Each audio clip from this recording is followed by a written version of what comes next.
in the wide, wide world of sports is going on here? I promise you, whatever scum did this, not one man on this force will rest for 1 minute until he's behind bars. Now let's grab a bite to eat. Yeah, come on. I feel the hot wind on my shoulder and the touch of a world that is older. I hit the switch and check the number. I leave it on and then I slumber. I hear the rhythm ringing through it. Flamenco guitar and cumbia music. I hear the talking of the DJ. The travel said, what does he say? I'm on a Mexican radio. I'm on a Mexican world radio. Yeah! Broadcasting live from high atop the J.P. White Building in downtown Roswell, New Mexico. It's Mornings with Mike Winters on 106.5 Roswell's Talk FM. Is that what I sound like when I talk? Now, here's your host, Mike Winters. And good morning, one and all. Welcome to Mornings with Mike Winters. I am he. That would be me, Mike Winters. Happy Thursday, everybody. Yeah. Welcome to it. One day closer. It's going to be a little warmer today. Mm-hmm. Like, we got a little reminder. It's like, hey, winter's coming, don't you know? Winter's coming, you know. And we got down in the probably 50s. I don't know if we hit 60 yesterday. Dude, it was chilly. Yeah. I mean, it was, I'll tell you this, when I got in my car this morning, had to take some extra time because the windshield was frozen over. A little frost. Yeah. Yeah. I think that was the first one of the season. Maybe. Mm-hmm. Yeah. I know, because I don't think officially you've had the frost yet, because we haven't been below freezing It wasn't, yet. yeah, it wasn't below freezing, but it was Technically. It was cold enough to freeze over my window. But tell the frost on your windshield that, right? Yeah. Now, granted, That's not official frost. I didn't need like an ice scraper. I was able to take an old T-shirt that I had in the back seat and just kind of wipe off. Yeah, you didn't need to frost. put the elbow grease in there to get it. Which, by the way, warm up your car first. But don't leave your keys in the car and walk away. Especially if you live in Albuquerque. Nope. Never. No, I have a. I used to have an approach for that until somebody corrected me. So my approach was I have two sets of keys. So you turn on the car, let it warm up, lock the one set of keys in the car, and go about your business. Yeah. Until somebody's like, well, what if somebody breaks your window and just steals your car? I'm like, Well, they could do that anyway. fair point. Well, no, if they broke my window and my key wasn't in it, then they would just break my window and steal the stuff in it. Well, they could hotwire it and take it. Yeah, maybe. it's a 2020. You ever tried to hotwire a 2020? Pretty sure you need to like hack into the mainframe to get to start one of those. I'm pretty sure you got to work around. I don't know. No, it probably is like a simple. I mean, I'm sure ignitions haven't changed that much. Plus, I use a key. It's not like a push to start. Yeah. So, and then I ain't fancy. well, and then like my wife has the remote start and all that on hers, where she can. So, I mean, the logic's the same, I guess. Of course, with hers, it won't let you go very far.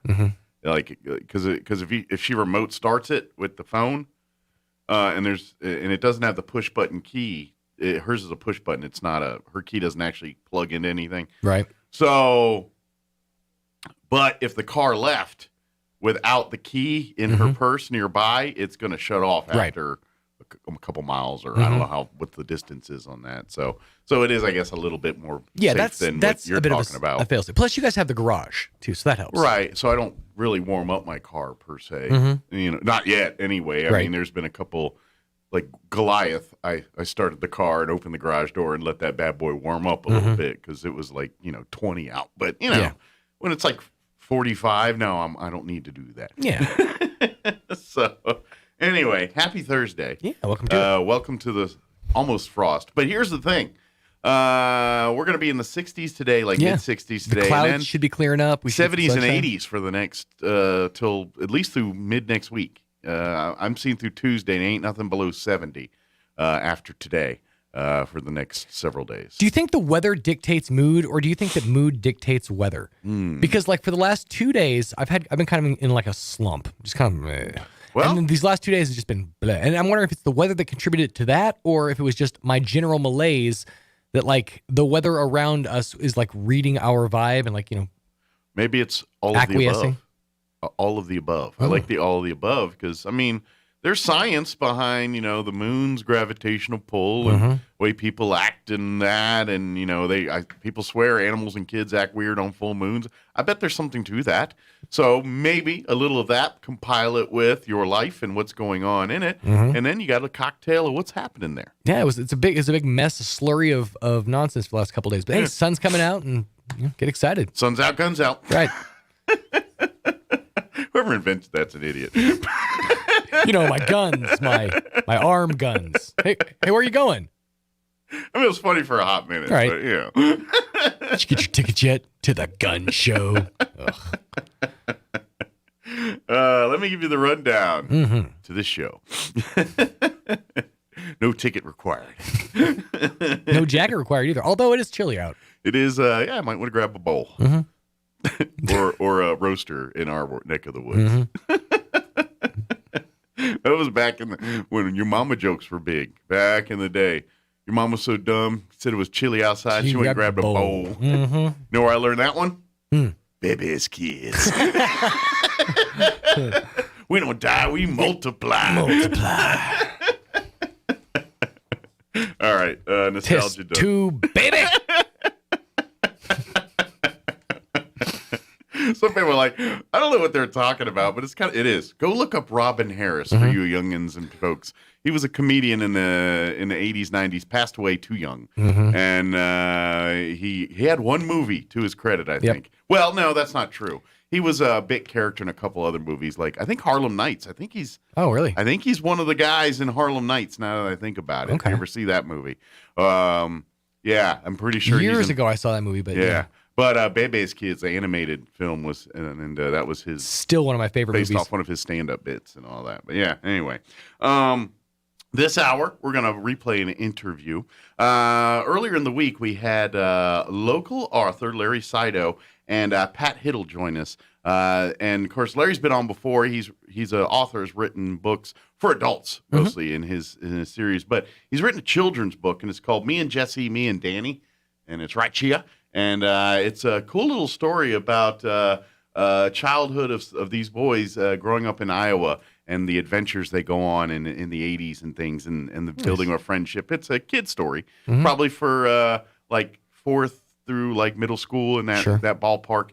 It's set geared toward a reading level of something like that, but that age group. But a great little book, and we had a great interview with them talking about the book. They're going to be out at First Friday tomorrow. They're going to be at the Main Street Arts Studio there and doing a book sign and everything. So I thought I'd play the interview and introduce you to the book. And while you're out and about tomorrow at First Friday, stop by their table there at Main Street Arts and maybe pick up a copy for Christmas or, talk to the authors and maybe check out some more of Larry's books if you're not into kids' books, too. Get one autographed. Exactly. They signed one for me. Did they? It was Nice. very nice of them. Look at that. Oh, yeah.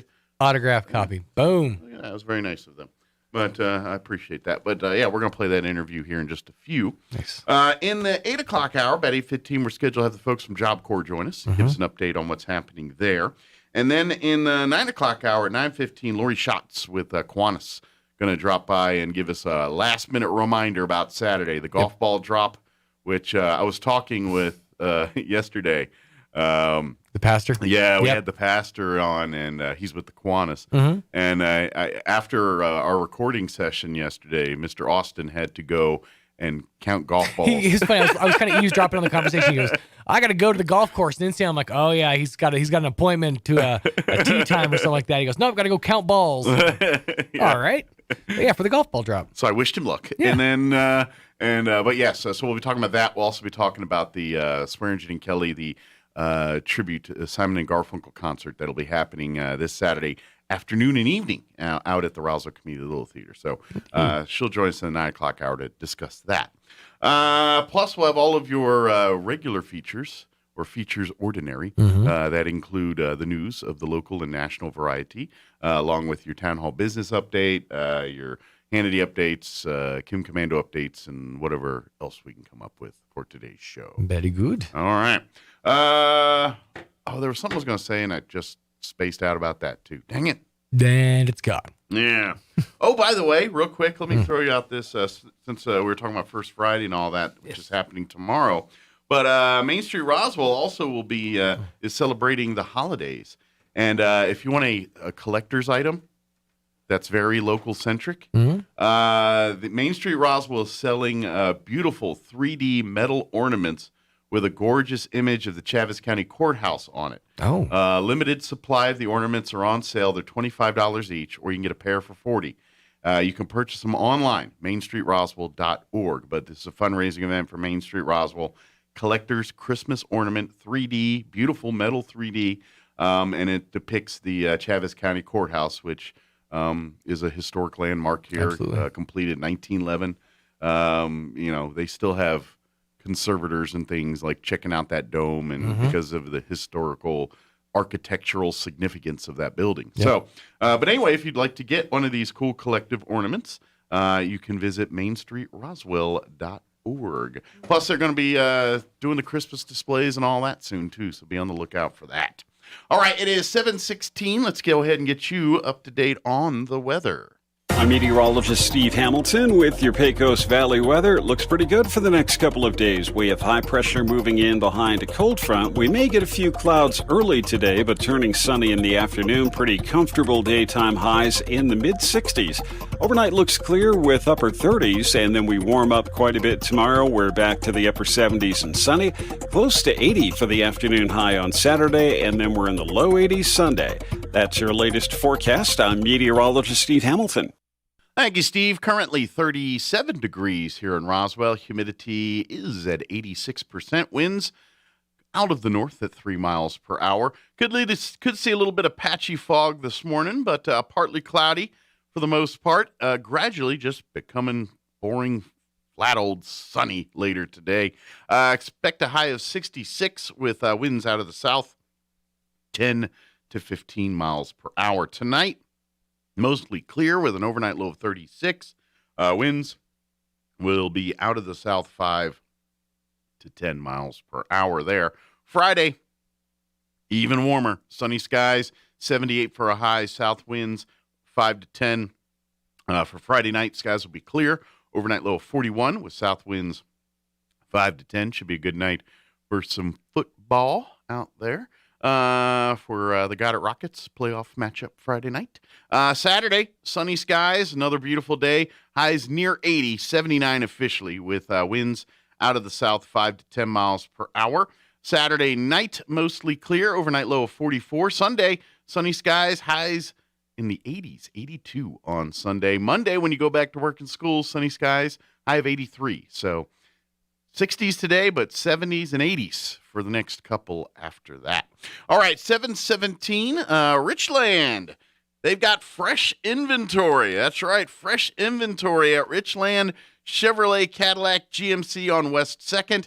New inventory has arrived, including a 2022 Cadillac XT6 in a crystal white tri-coat, a 2022 Chevy 2500 custom double cab 6.6 gas engine, as well as a 2022 GMC 1500 Denali with a 6.2 liter in cayenne red, a 2021 GMC 1500 Elevation Edition in satin steel metallic, and then a 2021 GMC 1500 Elevation Edition with a double cab in dark sky metallic.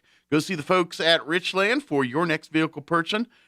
Ride for the brand, Richland Chevy Cadillac GMC, located on West 2nd and online at rlchevrolet.com. That's what I thought they were doing, Richland Chevy, but I tried to spell it too quick. rlchevrolet.com. That's the website to check out and get access to those new vehicles before they are gone. All right, 7:19. We're going to take about a 3-minute commercial break here, and then on the other side, we're going to play our interview we had with local author Larry Saito and Pat Hiddle talking about the book Me and Jesse, Me and Danny. That's coming up on the other side. Don't go away.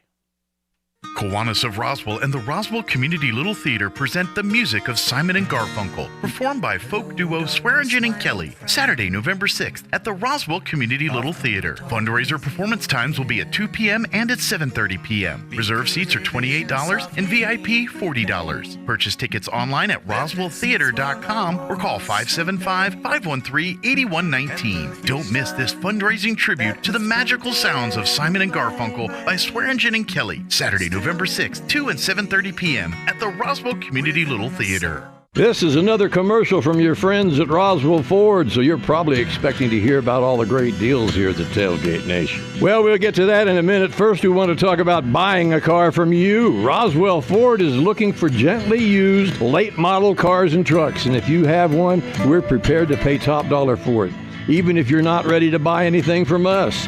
Just bring it in and see how much it's worth. You'll probably be surprised. And if you are looking to trade up, Roswell Ford has 27 trucks, 30 SUVs, 22 cars, the largest pre-owned selection in southeastern New Mexico, like a Jeep Cherokee for just $10,900, a Ford Escape for just $11,900, and a Jeep Patriot for only $16,400, a Ford F-150 Super Crew XLT, just $19,900. And Roswell Ford backs each one with a 3-day money-back guarantee, so you won't be second-guessing yourself.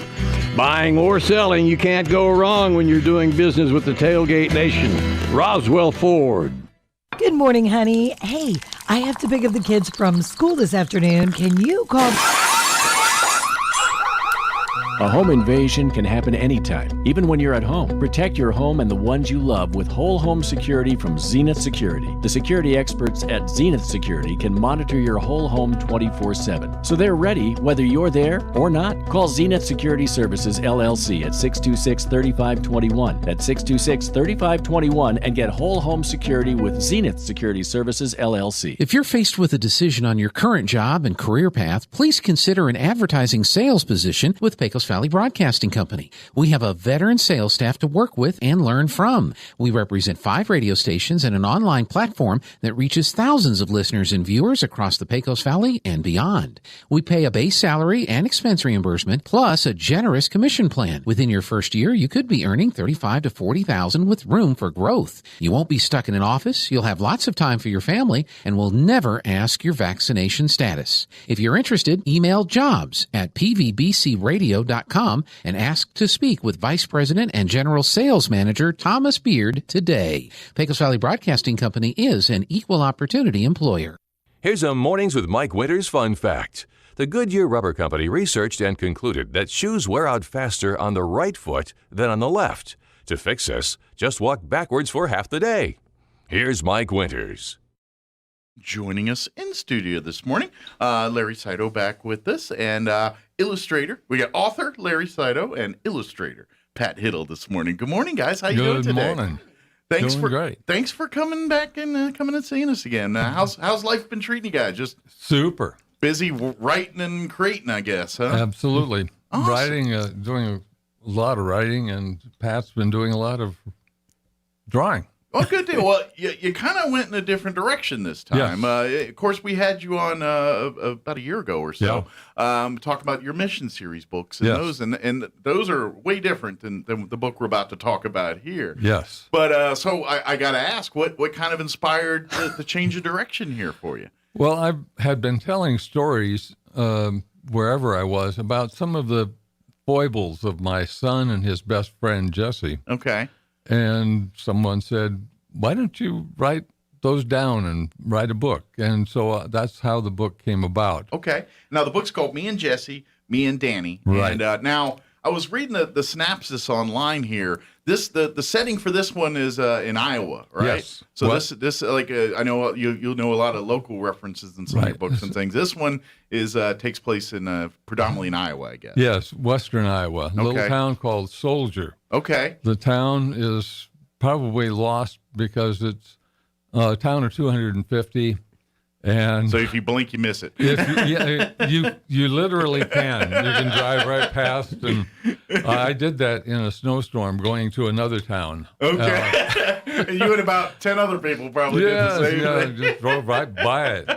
But it's a neat little town. It's a primarily Norwegian background. But They are a wonderful group of people. And when we moved there, Dan, the kid across the street, was Jesse. They were the same age and the same kind of temperament. Okay. So they just clicked. Yes. Gotcha. And the whole thing really started with the story, one of the first stories about taking the two of them to a camp out. Okay.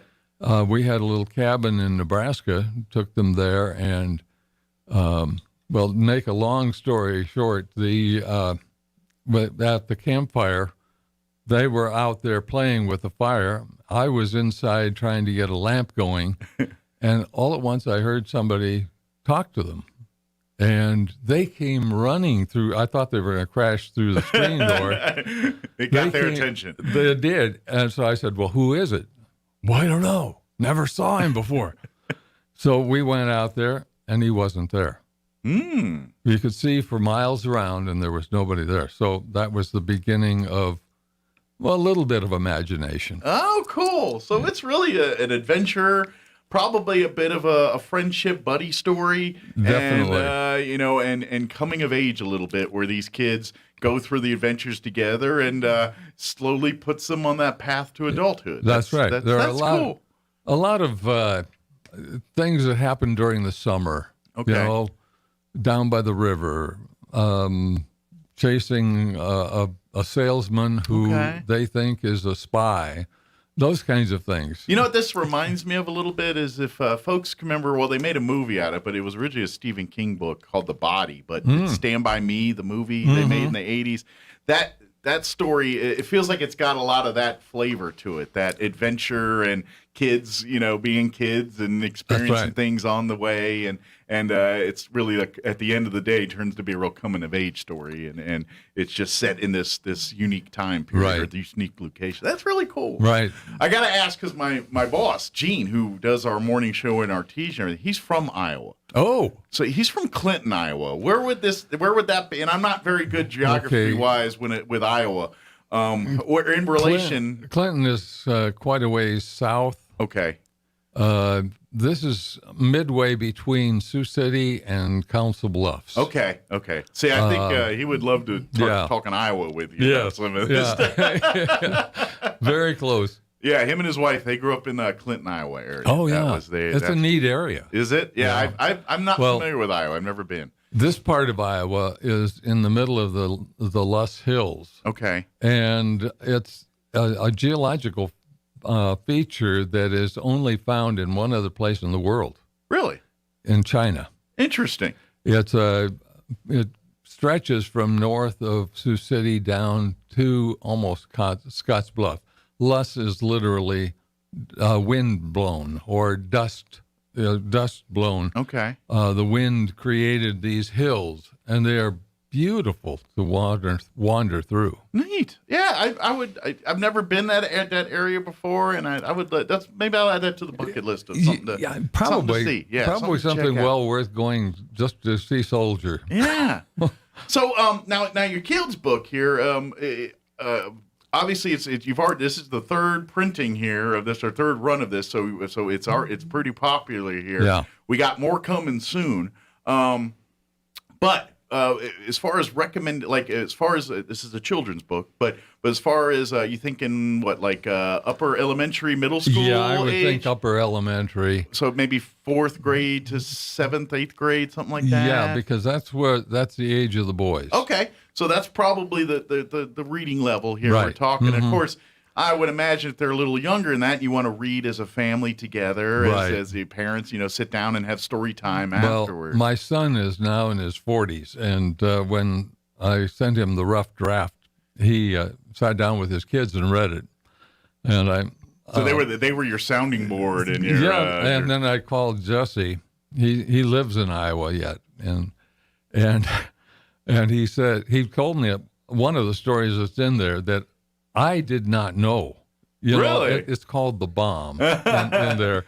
And he said, if my kids did some of the things we did, I'd kill them. Right? That's the thing. We look back at our own adventures like, I was doing some dumb things back then. Absolutely. So, yeah. Now Pat was your Yes. illustrator on this. Now, I'm curious, Pat. When do you kind of read the story and then picture it in your head and say that's what I'm going to? I mean, how do you or do you talk with Larry and use Larry's input? How does or is it I'm reading the story and here's my own interpretation of it? Well, in the first place, I helped him to edit this book. Okay. So I was familiar with. So you were we helping doing. dotting the I's and crossing the T's and making sure the story flowed and everything else. Okay. And then I decided that I could take what I had read and turn that into something that I thought would represent that part of the book. Gotcha. So like each chapter. Then we would get together. Okay. And we would say, well, this works. No, the church didn't look like this. It looked like this. Gotcha. And then he'd bring me a picture. Okay. Of what the actual church based on his looked memories like. and things. No, he had actual pictures. Okay. And he had actual pictures of the boys at that age. Okay. So I felt like I knew those boys as well as my own. And so I'm by the end of it, dying to meet Danny. Well, that's just it. I mean, will you get a chance to meet some of the characters that these are based off of? The people that these characters are based off of? I hope so. Good. And I would just love to meet him. That Danny was just a little scamp. Now that's a nice way of putting it. Now is this a period piece? Like, is this that like it takes place during the time these guys grew up and everything? It's not like set in modern times or anything like that. Set in one summer. Gotcha. Okay. Because I've already collected about a dozen more stories. Sure. That they started coming out with. There is one picture that Pat did. I don't know if I could find it quick, but well, if you want to look, I'll take a look. Yeah, if you can find it here. When I looked at that, I said, Pat, there it is. You found it quick? Yeah, that is my son. Oh, that's wow. exactly what he looked like. That's great. Nailed it, huh? Yeah. Let me see if I can get a better, it's up. Yeah, I'm gonna see. Where? No, they're looking at this one. I need to flip this. Yeah, sorry. Oh. Well, kind of. You know what? You're gonna have to get the book yourself and take a look at it. That's a tease. That's right. Some of the art I asked Pat to do a little bit more rough. Like it might be done by a 10-year-old, but unfortunately she's too much better than a 10-year-old. So they look a little better than they. Well, they look, and they're amazing pictures. To me, it kind of sets a tone. It sets a feel of of what you want to look. It's kind of, very, just kind of slow life, but back, and that's. I imagine, I've never been to Iowa, but I imagine spending time out in there. It's country life, and it's country life. Slower pace of the things, and there's great learning opportunities and great fun in that kind of stuff. Well, I knew the general area there. Okay. Because we traveled by RV for 17 years before we moved here. Okay, so you got to see so I had the feel of the area to start with, not Soldier, but that general area. Sure. One of the features that they spend a lot of time in the book is called the town ditch. Okay. Which is a huge gully. It's no longer there, but at the time it was a huge gully that was probably a football field wide, and 4 or 5 football fields long, but it had a canopy of trees. Okay. There were mulberry and mulberry trees, and there were bushes of raspberries. Okay. And gooseberries and those kinds of things. So the kids of town, and they all got together, would get together there and spend a lot of time creating games and just building a fort and that kind of thing. It was a fun area because you felt a little isolated in Very there. much so. Yeah, I mean, we did the same thing as kids. Yeah. We'd go out in the woods and build forts and play army and things like that. And, we'd go out in the middle of the woods and do it and have fun. And then we, when it was, be home for supper and you make sure you're home for supper. And that was kind of, that was growing up for me. In the small town, they also have a whistle that blows at 6 o'clock. That was the signal. Everybody knew it. That was the town street light. Yes. Where when the street light comes on, you know it's time to go home. So for you, Pat, do you write your own stuff too, or do you just stick to the illustrations and the editing and stuff? Or? Well, this was a new thing for me. Okay. Because I'm really a acrylic and oil artist. Okay, so you kind of wanted to expand your own crafts and creativity. Well, I was told I would expand it.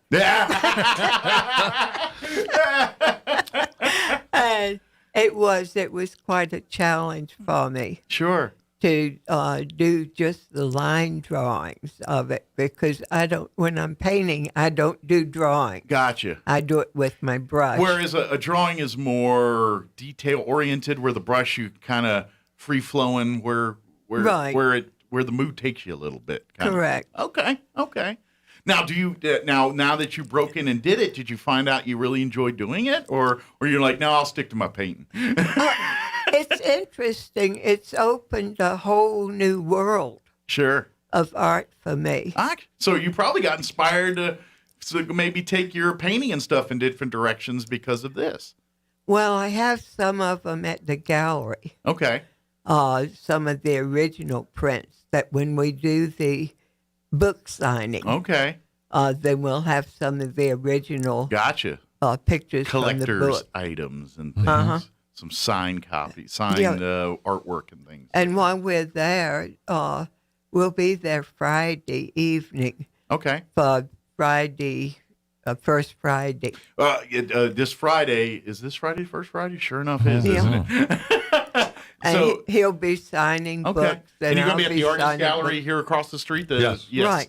If you've never been in there, go in there. Oh, it is nice. It's a beautiful place. It's a gallery where local artists can come and practice art, but also showcase their art. So if you're looking for great local artists and artwork, it's like a mall, a central hub for all of that right there. And on First Fridays, a lot of times they'll have maybe some of the theater groups in there doing stuff with the kids. This Friday, you'll be there doing some book signings for hopefully getting copies of this book right here for folks. So good deal. Hopefully the shipment will be ready to go. But cross fingers. But so if you'd like to get a copy, probably the easiest way is to come out this Friday to the Artist Gallery, to Main Street Arts, right here out on downtown, right in the main street, right there near the coffee shop. Everything right there. You can't miss it downtown.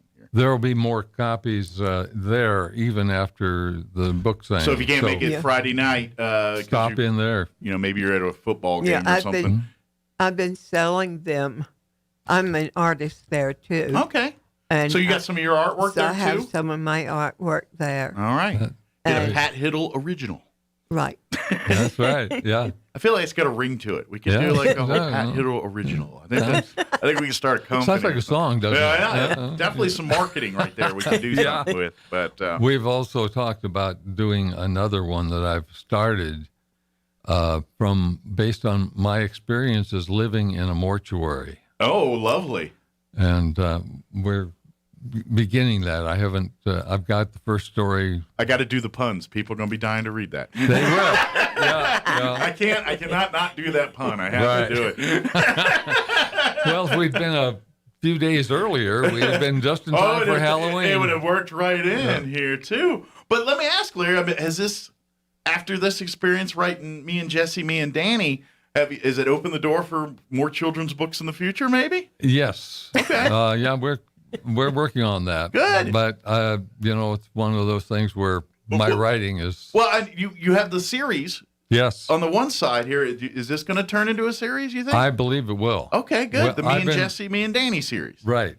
Well, the neat thing is that people who have read it or read the initial version have been sending me notes telling me of their stories. Oh. And some of their stories will probably work into the next book. Gotcha. So everyone's relating based on their own things, Right. and they're that's the beauty of reading, really, Right. because you get to take someone's story, this case your guy's story, and people get to read it, and then they get to make their own comparisons and their own associations to that story.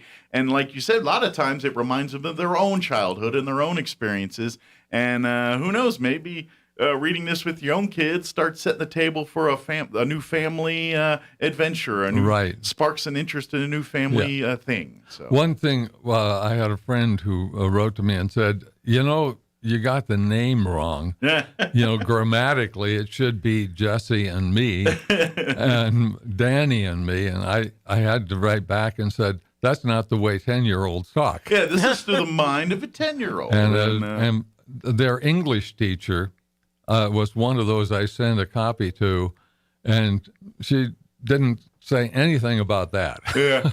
Because she knew that that's exactly how those 10-year-olds talk. Sure, and this is an artistic adventure here. That's and, right. And it takes away from the story if you're doing everything grammatically correct sometimes. And, Exactly. And you don't want to do that. So you will have to excuse the grammar for the reason of storytelling. That's right. So, what about you, Pat? Do you want to illustrate another book after this? Are you ready? Like, if he's going to do the Me and Jesse, Me and Danny series, are you ready to start drawing some more panels and things? Well, if we work together for a while now, I think I probably will. You think you put up with him? All right. So again, you can get copies of the book at the Main Street Arts this Friday. First Friday, come on out, but it'll be available whenever their business hours are open. There. That's right. Right. Is there an online resource they can get it anywhere, or if they want they can get it through Amazon. Okay. They can get it through. So you out of town friends and family, if you'd like to get a copy for say Christmas or something. If they've got my email, and my email is on there somewhere. Is on the card here, maybe? It's larry.cdo Here it is. at gmail.com. Yeah, Larry.sydow@gmail.com. Right. And he'll definitely make sure that a copy comes your way. Is this for me? Yes, that's for you. Thank you very much. Yes. I was about to give it back to you, then I saw he autographed it for me, and I was like, oh, thank you very much. But yeah, this is a lot of fun. I think folks will get a kick out of this, and this is like that perfect bonding experience. I think, especially if you get kids 4th, 5th grade, where they still want to kind of be near mom and dad, but some moments they're like, no, go away. They're kind of in that transition time period, and this is that time that helps with that bonding and kind of gets them that transition to where when they want to do the things on their own, they kind of got some imagination and creativity to go with it, and then you as a parent can kind of explain, all right, that's the difference between story and real life. So true. Yeah, I think imagination and creativity are part of it. One of the advantages, actually, the kids have talked about growing up in a small town like that is they had none of the limits of the big city. That's very true. They also didn't have the pre-programmed athletic programs. They had to create their own. Sure. And these kids did. Yeah.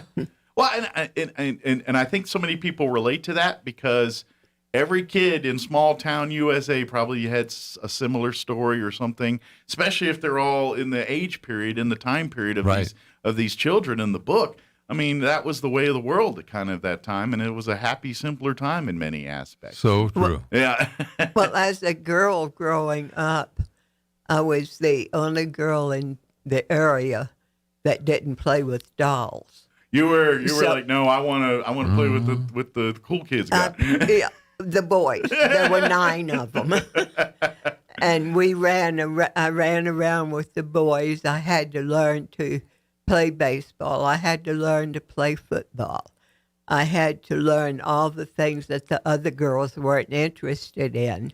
And it was probably cool because every time you beat one of them, they got ridiculed mercilessly because, man, Pat beat you. She's not supposed to be good at this. Pat beat you. Well, they just treated me as one of the boys. Just part of the gang there. Which was great till I got to high school. And you didn't want to be treated like one of the boys. And then there were 9 brothers. Yeah. Well, exactly. You probably had the worst trouble dating because if anybody wanted to do anything with you, that any of these 9 guys, I'm sure there was a lot of jokes of shovels and bags of lime and all that kind of stuff. That kind of stuff. She better come back and just as good as you took her out in, or we're gonna have a problem. Well, because of that, I thought that I really related to the book more than some girls. Sure, would. because you did those kind of adventures with your friends growing up, and that's why I love the book. And I'd be honest, I think there's probably a lot of girls like that too. There are. I remember growing up as kids too, and we had our circle of guys who were riding our bikes and things. But there was 1 or 2 girls that would hang out with us and play Army or play the sports with us and stuff too, or or at least part of the conversation and everything, part of the group of people. And but then there would be times where when the guys would go really into the dirt, the girls would be, all right, let's go do our girl stuff, But in the beginning there, when we were all younger, it was all playing bikes and doing all things. And as we got older and boys start wanting to do more boy things and girls start wanting to do more girl things, they kind of separated a little bit. Well, it was more fun doing boy things than girl things. I would agree with that. I see the dolls and things like, who really wants that stuff? That looks boring. G.I. Joe and all this is the way to go right here. But again, the book is called Me and Jesse, Me and Danny, and it is it's a coming of age buddy story. It's kids experiencing life. So time period, is this 80s? Yes. Predominantly 80s, growing up as kids in the 80s here and things like that. So think of that setting. Think of those stories. I think this is going to be great. Set in Iowa. Come out first Friday. Come on. If you're out and about visiting all the different businesses and hitting the restaurants and enjoying, make sure you hit the Main Street Artist Gallery here. It's right downtown. Go in there, check out the cool art. If you've never been in there, shame on you. It's really a cool place to check out. Go in there, do some shopping, check around, and then, of course, Pat and Larry will be here doing a book signing there. What time are you there? Like from 5:30 to 8 or something like that, or 8:30 or whatever. I think around that time. Generally the first Friday hours, which I think they get underway about 5:30, and they go till about 8 or so. Right. But you'll be at the Main Street Arts there, and then come shop, come learn about the book, get a copy, get 2 copies, and like I said, the holidays are right around the corner. These make great Christmas gifts for family. Especially and like you said, the book is geared more for like upper elementary, 4th, 5th grade to about middle school, 6th, 7th, 8th grade. That's kind of the sweet spot that the kids that will really appreciate the story. But there's another age group that seems to like it a lot, and that is the age group that my son is in now. Okay. In the 40s so and the 50s, 40s and because it takes them back to those good nostalgic, old days. Yeah. We because all of us, like we were talking earlier, probably chewed some of the same dirt growing up and doing the same things. So very good. Where can they go if they want to learn about all your books? Like if you want to learn more about your other series and all that too, is there a website they can go to? Or obviously they can talk to you on Friday when you're... Talk to me on Friday, but probably my email is the best way, and I can send them something. Very good. And one more time, that email address is larry.sydow, SYDOW, @gmail.com. And then, of course, come on out to First Friday. Go to the Main Street Gallery. It's right downtown here, almost directly across the street from where we're at down here in the J.P. White building. 222 Main Street. There you go. North Main. Right downtown. And come hungry, too, because there's always like food and stuff right around in the area, and walking up and down, and things to see and do, and music. It's a fun, festive evening, so come be a part of it. Is there anything we missed that you guys wanted to get out there? Did we skip over or got sidetracked on? I think we did a pretty good job. Awesome. Well, thank you guys. Thank you. And congratulations on another successful book. Pat, congratulations on being in the illustrator world now. Next thing you know, you'll be the next Mel Blanc or... Not likely. Look what I got you into. That's right. We're going to start calling you Patty Blank. I've been called worse. Well, if you got to work on voices to be a true Mel Blanc, but if you get the illustrations, that's a start there. Right. So, thank you guys. Appreciate it. We'll see you again soon. We'll see you again soon. All right. All right. Now for a Pecos Valley news update, I'm Jared Cirillo. A ceremony is planned for Friday to honor everyone involved in the planning and construction of the Roswell Recreation and Aquatic Center. A plaque will be unveiled recognizing those who played a role. The Friday ceremony takes place at 2 p.m. at the center at 1042 West College Boulevard in Roswell. Youth and adult ceramics classes for the winter term are scheduled to start in January at the Roswell Museum and Arts Center. Registration is now available through the museum's website. That's roswellmuseum.org. Students may also register on the phone. That's 575-624-6744, or in person during their normal hours. The youth classes will focus on coil and slab building techniques. The Roswell Museum and Arts Center is located at 1011 North Richardson Avenue, just north of the Roswell Convention Center. You're up to date. I'm Jared Cirillo reporting. Almost overnight, Bill Gates, the founder of Microsoft, has become a perfect target for the world's top conspiracies. I'm Kim Commando, brought to you by T-Mobile. Their advanced network now goes farther than ever before. Visit T-Mobile.com/55 today. I'll begin by clearly stating that these internet rumors are so blatantly ridiculous and false that they're just laughable. Remember the absurd claim that 5G phones caused COVID? And then there's the one that COVID-infected Maine lobsters shipped to China caused the pandemic. That one was started by Chinese government-backed Twitter accounts. And now there's this one gaining steam. Bill Gates is mixing microchips in with COVID vaccines to track people. Now just imagine the number of people, tens of millions, who would be required for a cover-up of that magnitude. And never mind that everyone is already being tracked with their own smartphones. And by the way, I can't wait to share with you all the posts I'll be getting from this particular tech update at twitter.com/KimCommando. If you've ever wanted to make your home feel safer, there's no better time than now. This week, my friends at Simply Safe are giving my listeners 40% off their award-winning home security. I love Simply Safe because that's everything that you need to make your home safe. Indoor and outdoor cameras, comprehensive sensors, all monitored around the clock by trained professionals who send help the instant you need it. Simply Safe was even named the best home security system of 2021 by U.S. News & World Report. You can easily customize the system for your home online in minutes. These are Simply Safe's biggest discounts of the year. Get a complete home security system starting at just over $100 with no long-term contracts or commitments. Take advantage of Simply Safe's holiday sale and get 40% off your new home security system by visiting simplysafekim.com. That's simplysafekim.com for 40% off your system. Hurry. Offer ends soon. simplysafekim.com. It's time for the Chavez County Sports Report. It's been a big year for the Gateway Christian Warriors football team, and the Warriors are hoping to culminate it all with a state championship coming up this Saturday. It's the six-man state championship. Gateway Christian at home against Rhema. That starts Saturday at 1 o'clock. Gateway is 9-0 on the season. Rhema is 8-1. Gateway defeated Roy in the semis 48-24. Meanwhile, Rhema had a little tougher time with Animas, but won that one 35-30. These two teams did play earlier in the season. It was on October the 1st, and definitely the closest game of the year for Gateway, but they defeated the Mustangs that day 49-34. Count them up. Gateway Christian has 6 state championships. They're looking for their 7th. They were runner-up in 2018. Rhema's looking for their 3rd. Sports Report brought to you by DSI. Call DSI for all your office technology needs. I'm Eric Butler at Roswell's Talk FM 106.5.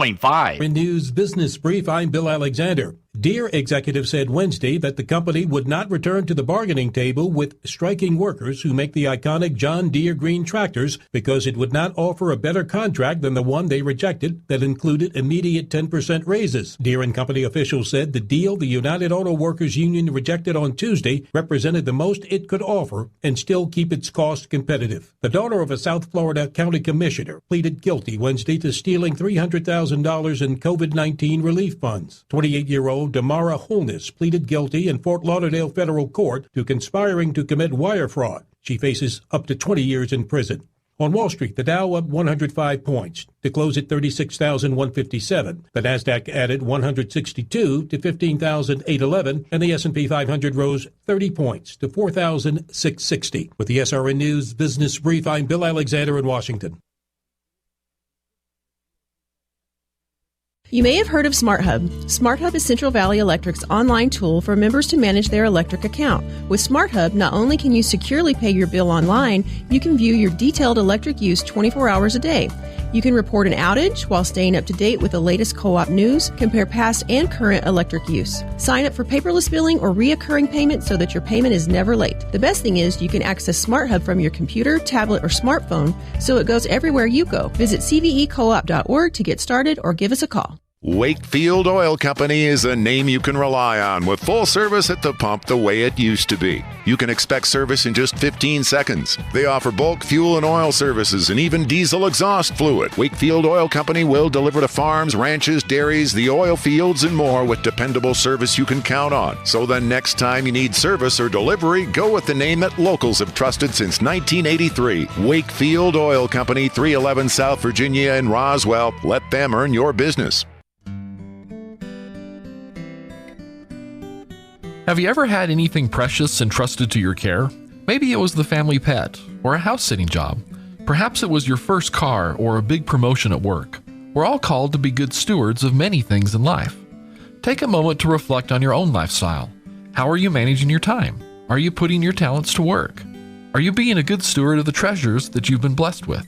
Winston Churchill once said, "We make a living by what we get a life by what we give." Time, talent, and treasure. These are all valuable resources that we are to manage responsibly and to give of freely.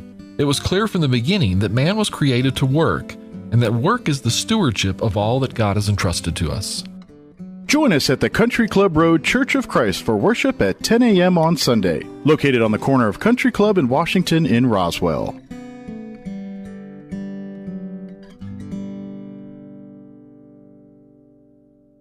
The Roswell-Chavez County Economic Corporation, in partnership with New Mexico Workforce Connections and the City of Roswell, have put together a job fair hiring event November 4th from 4 to 7 p.m. at the Roswell Convention Center. Come prepared to be interviewed on the spot, as this is a hiring event. Workforce Connections will provide laptops for those that need to apply online and a mobile station to help job seekers with resumes and interviews. To reserve a booth at this event, call 575-622-1975 or email Morez at mjuarez@chavezcounty.net. Here's a Mornings with Mike Winters fun fact. Linen can absorb up to 20 times its weight in moisture before it feels damp. Now, you don't have to get up in the middle of the night to go to the bathroom anymore. Here's Mike Winters. And good morning. It is 7:57. Stay tuned next hour, about 8:15 or so. We're scheduled to have the folks from Job Corps join us and give us an update on what's happening out there. And then in the 9 o'clock hour, we're going to have Lori Schatz join us talking about the Kiwanis Club. They got the big golf ball drop happening this Saturday morning. I think you still have time to get a ball into that. And, of course, they got the Swearingen and Kelly, the big concert with the music of Simon and Garfunkel. That's happening Saturday afternoon and evening. They've got two performances for that. So Lori will join us at 9 o'clock hour, and we'll talk more about that. Don't forget, First Friday is happening tomorrow night here in the Main Street downtown corridor. We got Goddard Rocket football, playoff football tomorrow night at the Wool Bowl. That will be 7 o'clock as the Goddard Rockets host the Valley Vikings. Goddard 6th seed in the playoffs here, and Valley, I believe, the 11th seed. Winner will face Roswell at the Wool Bowl next weekend. And then it's Roswell's I believe Roswell's the 3 seed, Artesia's the 4 seed, Goddard's the 6 seed. I don't have the bracket right in front of me. I'm going strictly from memory here. But Artesia has a bye this week. Roswell has a bye this week. And then Goddard will play tonight or tomorrow night. And then with a win, we'll play Roswell next week. If Valley wins, and Valley will come back to Roswell and play the Coyotes next week. But that game we will have for you video at ksvptv.com. We'll also it'll be on the radio on our sister station 106.1 FM Fierro. But you can watch live streaming video at ksvptv.com. I believe it'll be Coach Chris's calling the game for us Friday night from the Wool Bowl there. So we'll have that for you again, 106.1 FM Fierro, and live streaming video and on demand later, ksvptv.com. All right. It is closing in on 8 o'clock. I guess before I get into anything too weighty, I'll just wrap it up here and then go to the news here. Like I said, stay tuned next hour. We got the folks from Job Corps joining us, and we'll chit-chat and talk about other stuff as well. Yeah, there's a couple TV shows I'm getting into, and I'm trying to decide. Like, I saw another trailer for Ghostbusters, and I haven't been to the theater in a while, like most people. I mean, now they're coming back up, and to be honest, there hasn't been a lot of movies I'm ready to jump back in the theater, but the Ghostbusters one might be one. We'll see. Anyway, it's 8 o'clock. You're listening to 106.5 Roswell's Talk FM, KEND, Roswell, New Mexico. We'll be back on the other side. Don't go away. News this hour from townhall.com. I'm Rich Thomason. President Biden doubling down on his agenda despite this week's big Democrat setback in elections in Virginia. In fact, Democrats in Congress adding paid leave and immigration provisions, among other things, to Biden's multi-trillion-dollar domestic agenda. After a jolting loss in the Virginia gubernatorial election Tuesday night, House Democrats revived key priorities in President Joe Biden's $1.75 trillion social services and environmental bill Wednesday, a new paid family leave program, a state and local tax break, and immigrant work permits were added to the package as Democrats scrambled to deliver on the long-delayed package. The House Rules Committee convened late Wednesday to consider the updated text of the over 2,100-page package. Initial House votes are possible as soon as today. Mike Gracia, Washington. Former President Trump lamenting the state of the nation under President Biden. We're not going to have much of a country left, I'm telling you. It's what they're doing with the border is so bad. And Mr. Trump telling Philadelphia's AM 990 The Answer that he has no doubt Chinese President Xi just biding his time before making a move on Taiwan. He'll wait till after the Olympics and he'll do something. Okay, he's not going to do it before the Olympics. Scheduled for February in Beijing. Mr. Trump says when he was behind the Resolute desk, he put Xi on notice, hands off Taiwan. But now he doesn't respect Biden, and therefore he doesn't respect our country. Commenting on the polls, Mr. Trump says of Biden, it's hard to believe he's at 38 or 39% support among the American people. OSHA now out with its COVID vaccine rules. Tens of millions of Americans working at companies with 100 or more employees will have to be vaccinated against COVID-19 by January 4th or get tested for the virus weekly. On Wall Street, the Dow down 16 points. More on these stories at townhall.com. Why are cash-out refinances such a big deal right now? Uncle Ryan tries to teach me something. I really feel like right now might be a once-in-a-lifetime opportunity. I've been doing this for 18 years now, and I've just never seen a market where the rates are so low and values across the country have skyrocketed as much as they have. That combination, I remember one couple in particular, they were looking to do some home improvements at the house, but they were worried about their payments going up. Well, with rates being so low and them building up so much equity in the home over the last few years, we were able to get them the cash out for those home improvements, and their payments actually went down a little bit. Every single situation is different, but it does happen more often than you think. So it definitely does not hurt to call. We are United Faith Mortgage. United Faith Mortgage is a DBA of United Mortgage Corp. 25 Middle Park Road, Melville, New York. Licensed mortgage banker. For all licensing information, go to NMLSConsumerAccess.org. Corporate NMLS number 1330. Equal housing lender. Licensed in Alaska, Hawaii, Georgia, Massachusetts, North Dakota, South Dakota, or Utah. The World Health Organization says Europe, once again, the epicenter of the coronavirus pandemic, warning the region could see another 500,000 deaths in the coming 3 months. He said last week, 59% of all cases globally were in that Europe region and 48%, so effectively half of all reported deaths. Very bad. He's saying hospitalisation had more than doubled in a week and that 43 out of the 53 countries will have high or extreme stresses in terms of the number of hospital beds available if things can't continue as they are. That's a BBC's Danny Aberhart. Britain has granted conditional authorization for the first pill shown to successfully treat COVID-19 so far. It's also the first country to okay the treatment from drug maker Merck, although it's not immediately clear just how quickly the pill will be available in the UK. News and analysis at townhall.com. The armorer on the set of the movie Rust now telling her side of the story. Hannah Gutierrez Reed is suggesting that someone must have put live ammunition in the gun that Alec Baldwin used to kill cinematographer Helena Hutchins last month. Her lawyer quotes Gutierrez Reed as saying she personally inspected the weapon that ended up in Baldwin's hand that fateful day. The statement also says the armorer inspected the gun before giving it to assistant director David Halls, and she says she did it right in front of him. For his part, Halls has said he did not inspect the gun before handing it to Baldwin. I'm Oscar Wells Gabriel. The critics labeled it an unconstitutional power grab, and Senate Republicans would not stand for it, using the filibuster to derail it. The John Lewis Voting Rights Act has failed to advance in the Senate. It is the latest setback for the Biden agenda. More on these stories at townhall.com.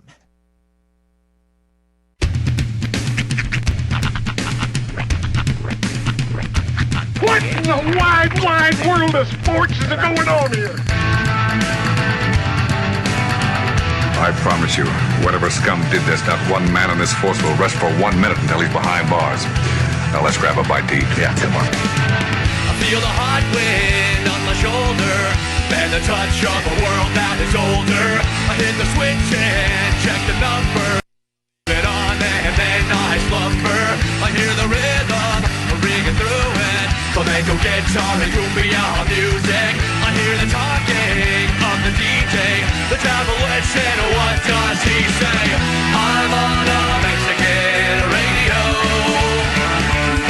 I'm on a Mexican radio. Broadcasting live from high atop the J.P. White Building in downtown Roswell, New Mexico. It's Mornings with Mike Winters on 106.5 Roswell's Talk FM. Is that what I sound like when I talk? Now, here's your host, Mike Winters.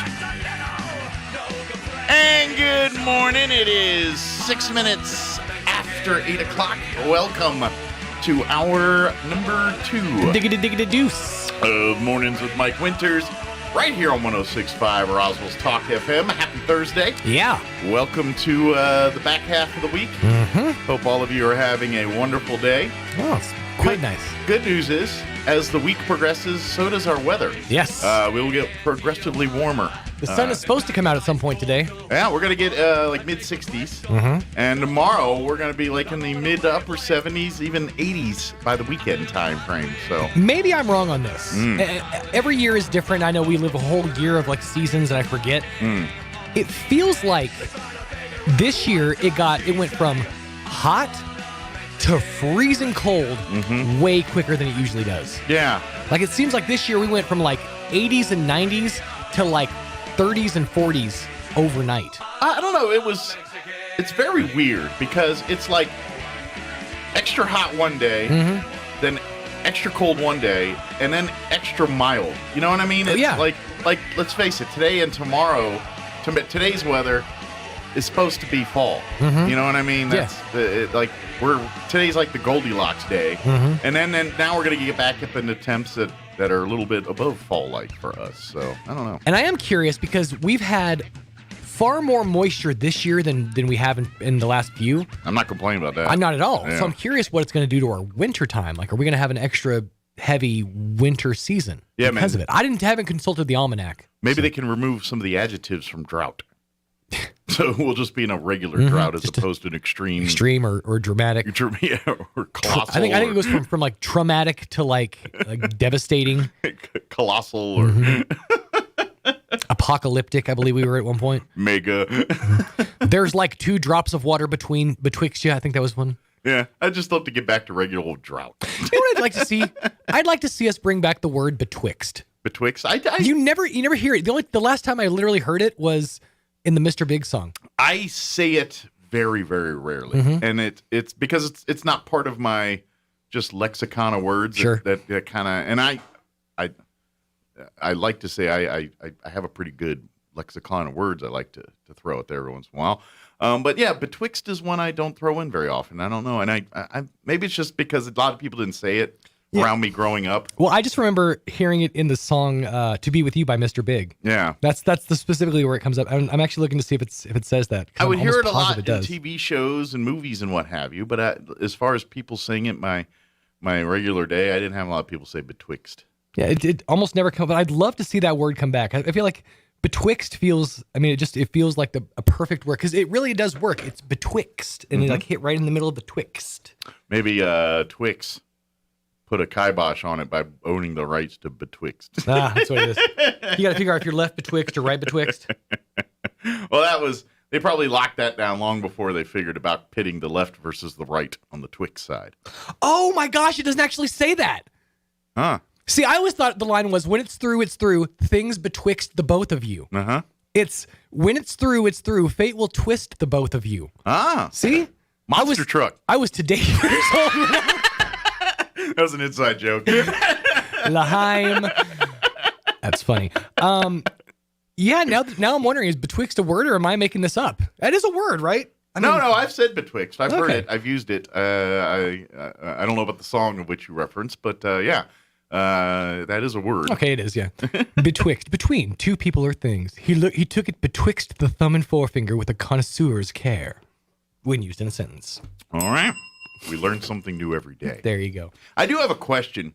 All right. And I don't know if you can help me. We might have to bring Tanner in on this one. Okay. Because I know you're a passive Marvel fan. I dip a toe. You're not like Uber. And I think the question I want to ask is going to involve someone with a greater Marvel knowledge. Okay. Of course, the Eternals movie's coming out, I guess, in theaters tonight, and then, most of us tomorrow. Right. But my question is, of course, they're going heavy with the marketing this week with and they're really touting this movie like it's the turning point in the Marvel Universe storylines and like everything from here on out is going to be based on this movie that's about to come out. So my question is, how are the Eternals fitting in the Marvel Universe? Who are they? Are they like some kind of like, oh, we sold away our X-Men rights, so we're going to create these guys to compete? What am I dealing with? The here? Eternals is a group that has existed in Marvel canon for decades, as far as like the comic book canon goes. Okay. I don't know the exact lore, but from what I gather, it's a group of essentially people that live forever. They can't die, essentially. Hence the eternal part. Hence the Eternals. All right. But they're like an alien race or something. They're like imbued with alien powers. I'm not sure exactly the lore. I need to go see the movie. But from what I've gathered, this movie is going to kickstart the next phase of the Marvel Cinematic Universe. So they're using this movie kind of like they use the Avengers to kickstart that phase. So in the world of Marvel now, does the Eternals replace the Avengers? Like they said, Avengers, you've been doing a good job for the last whatever. Right. We got it now. Yeah. I don't know exactly how that works if they tag in or tag out, but I think that they exist like side by side. Okay. Because I have to go back and look at the last. Because it almost feels like they're trying to do a theme or a ideology change where Avengers is about revenge and we're going to avenge this or avenge that, and the Eternals are more like, no, we're the peacekeepers, but we can kick a lot of butt if we need to. Right. You know what I mean? And I don't know if I'm right on that, but when I see the commercials and the way I feel like that's what they're trying to take us in, and that's where I wanted the more Marvel, the nerddom on the Marvel side, right. And Tanner dips a toe in everything. Yeah. So I thought maybe he had some insight. Tanner, do you know more on it than Sean and I don't? Because I'm curious. Because I feel like there's something more to it than just what. Well, as I've gathered, this is going to be the base for the next phase, but they're also doing the next, like Doctor Strange, which is supposed to introduce the multiverse. Yeah. I think that's a big part of it, too, is the multiverse, and this is a different one of the So is universes. there a new Doctor Strange, or is it going to be Benedict Cumberbatch? Number 5. Yeah. I'd make sure not to miss any of the stuff on Disney+. I'm sure that's all connected somehow. I just watched the Black Widow movie like a couple days ago. And I have seen the Falcon and the Snowman, Turner and Hooch, or whatever they want to call that. I don't think I'm caught up on everything. Yeah, that one yet. scene where the Winter Soldier came in and slobbered all over Captain stuff. And I know those are related because, and I'm not going to spoil anything, but Julia Louis-Dreyfus plays a role in the Falcon and the Snowman. Oh. And she's also in the Black Widow movie in the extras bonus scene at the very end. She's did that one scene where she try to dance, but Well, she can't. she's a big deal in this universe. That was an She's Elaine like... reference. Sorry. She She comes in and she goes, "You can't spare one square." You can't use all your Julia Louis-Dreyfus material in one shot. You're going to be out of stuff real quick. That's really true. But anyway, and I know from reading that COVID kind of messed that up because apparently she was going to have a bigger role in the movie, the Black Widow movie, and she was one of the central parts of it. But something with COVID caused them to have to whittle all that back. And so basically she ended up as a extra scene in Black Widow. But it sounds like she's the next evil bad guy. And I don't want to say too much if you haven't watched Falcon and Snowman, because there's a new Captain America in that, and it's she's involved behind that. She plays a big prominent role in the Falcon and Snowman show, but just that little cameo in the end credits in Black Widow. So I'm sure that's tied in with this Eternal stuff, but I don't know the connections, and I didn't know. It seems like the Eternals are a bit further out there and could be closed. Okay, but so they're still going to be involved in the Marvel Universe, I'm sure. According to Screen Rant, although its plot will encompass thousands of years, Eternals will also be the next movie to shed light on the aftermath of Avengers Endgame.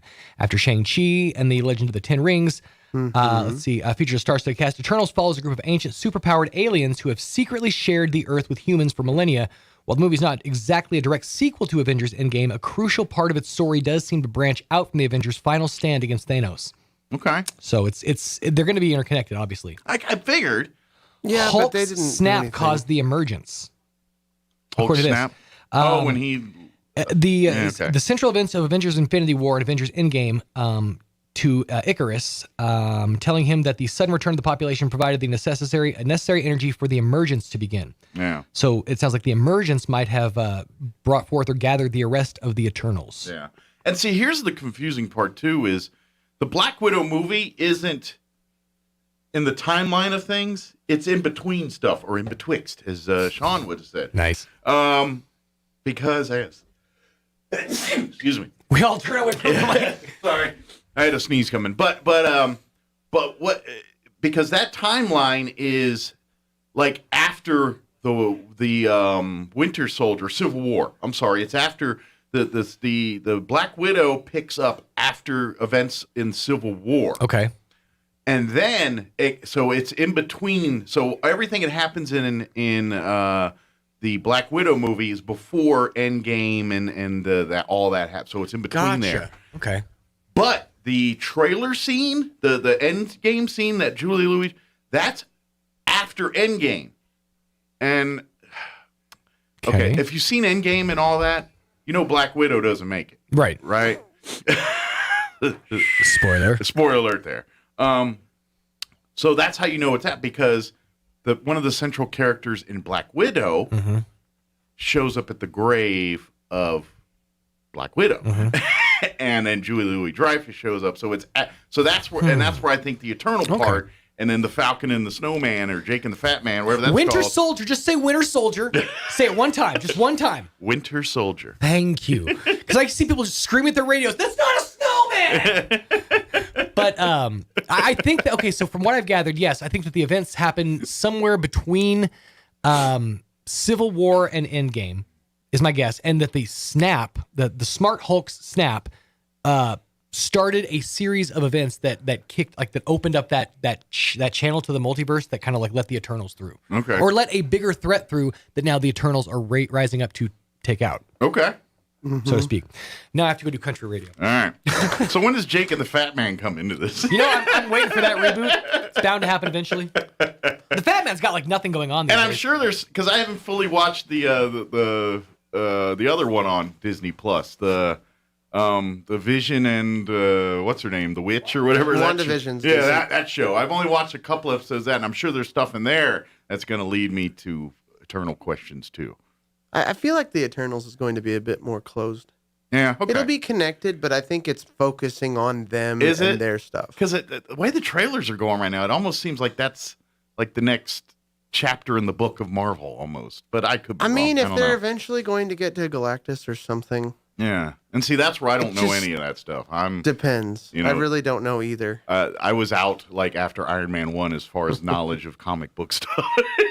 Because I never read them as a kid. I'm aware of all these superheroes. I just didn't follow the stories and things as a kid. I did other things.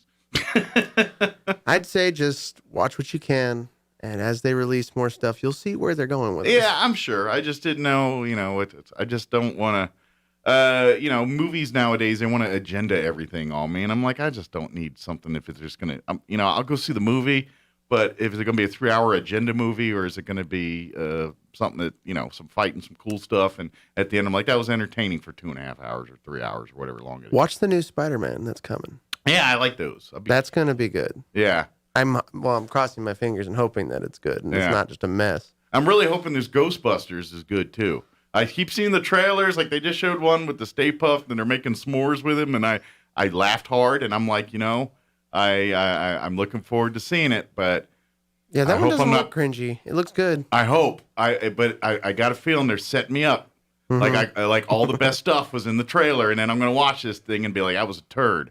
I hope I'm wrong, but I feel like I'm getting set up for failure because I'm getting a little excited about the movie. You're flipping a coin. Yeah, and I'm like, I'm gonna like this, and then I'm gonna go see it, and be disappointed, but I hope not. So, I don't hear anybody from Job Corps, so let's do this. We're gonna take a break, and then on the other side of the break, we're gonna play an interview we had with Kathy Lay early in this week. Keep Roswell Beautiful coordinator, talking about some volunteer programs, some youth programs and things, and of course cleanup and all that good stuff. So we're going to do that on the other side. But first, here's your weather. I'm meteorologist Steve Hamilton with your Pecos Valley weather. It looks pretty good for the next couple of days. We have high pressure moving in behind a cold front. We may get a few clouds early today, but turning sunny in the afternoon. Pretty comfortable daytime highs in the mid-60s. Overnight looks clear with upper 30s, and then we warm up quite a bit tomorrow. We're back to the upper 70s and sunny. Close to 80 for the afternoon high on Saturday, and then we're in the low 80s Sunday. That's your latest forecast. I'm meteorologist Steve Hamilton. Thank you, Steve. Currently 39 degrees here in Roswell. Humidity is at 82%. Winds currently out of the north at 5 miles per hour. We could see some patchy fog this morning, but partly cloudy for most of us. But gradually the sun will come out and it'll be sunny and warmer. Expect a high of 66 today with south winds 5 to 15 miles per hour. Skies will be mostly clear tonight. Expect an overnight low of 36 degrees. Winds will be out of the south 5 to 10 miles per hour. Free Friday, even warmer. Sunny, highs near 78 tomorrow. Winds will be out of the south 5 to 10 miles per hour. Tomorrow night should be some good weather for playoff football. Clear skies, overnight low of 41. South winds 5 to 10 miles per hour. Weekend, warmer, even warmer and nicer. Sunny, high of 79 on Saturday. Winds out of the south 5 to 10. Sunday, sunny skies, high of 82 degrees. And we're going to be in the low 80s when you head back to work and school. Next week as well, Monday and Tuesday, expect highs in the low 80s. All right, it is 22 minutes after 8 o'clock. We're going to take a commercial break, and then we're going to play our interview. Kathy Lay joined us on Monday from Keep Roswell Beautiful. We're going to replay that for you here in just a few. Don't go away. Welcome to the Asian market. This is Nok. Right now, we have a new ingredient like galanga, lemongrass, lime leaf, and Thai chili to make tom yam gung and tom kha gai, and try out new delicious new soup on Saturday. Come see me at the Asian Market, 5702 South Main. Call for order 840-5309. When you think of home health care here in Roswell, what's the first thing that pops into your head? That's right, Frontier Medical. We've been doing it better than anyone else for over 20 years. From in-home nursing to physical therapy and so much more.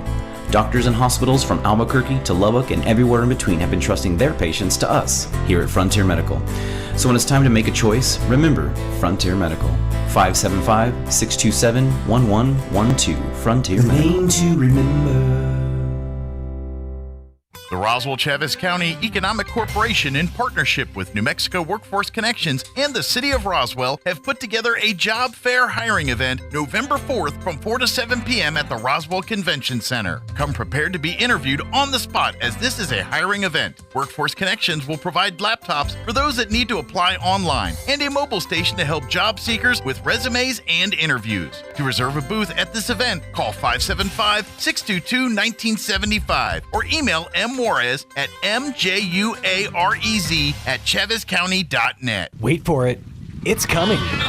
Spring River Park and Zoo present Race for the Zoo 2021. Saturday, November 13th, beginning at 9 a.m. It's a 5K with a 2-mile option, and you can run, walk, crawl, scuttle, whatever, with t-shirts for all races and awards and trophies for the fastest finishers. Proceeds go towards keeping our furry and feathered friends cared for. For more information, contact the Roswell Parks and Recreation Department at 575-624-6719 and register online at roswellconnect.com. Race for the Zoo 2021, November 13th, 9 a.m. at Spring River Zoo. Kiwanis of Roswell and the Roswell Community Little Theater present the music of Simon and Garfunkel, performed by folk duo Swearingen and Kelly, Saturday, November 6th at the Roswell Community Little Theater. Fundraiser performance times will be at 2 p.m. and at 7:30 p.m. Reserve seats are $28 and VIP $40. Purchase tickets online at roswelltheater.com or call 575-513-8119. Don't miss this fundraising tribute to the magical sounds of Simon and Garfunkel by Swearingen and Kelly, Saturday, November 6th, 2 and 7:30 p.m. at the Roswell Community Little Theater. The ultimate Wi-Fi experience is now available to you thanks to Smart Home Wi-Fi with Plateau. Get fiber-to-home technology 100 times faster than the average household internet speed. Plateau has multiple plans to fit your family. With Fast, get true 100 megs per second upload and download speed. With Faster, get true 500 meg. And with Fastest, get 16 gigs of download and upload speeds. Learn more at plateaufiber.com. Get the speed you need with Plateau. Tried, true, trusted. Here's a Mornings with Mike Winters fun fact. 1 in 3 snake bite victims is drunk. 1 in 5 is tattooed. Hold my beer and check this out. Here's Mike Winters. Joining us in studio this morning. From the city of Roswell, Keep Roswell Beautiful, and many other lots of hats with the city of Roswell. Kathy laid back with us. Good morning, Kathy. Good morning. How are you today? I am good, thank you. Good.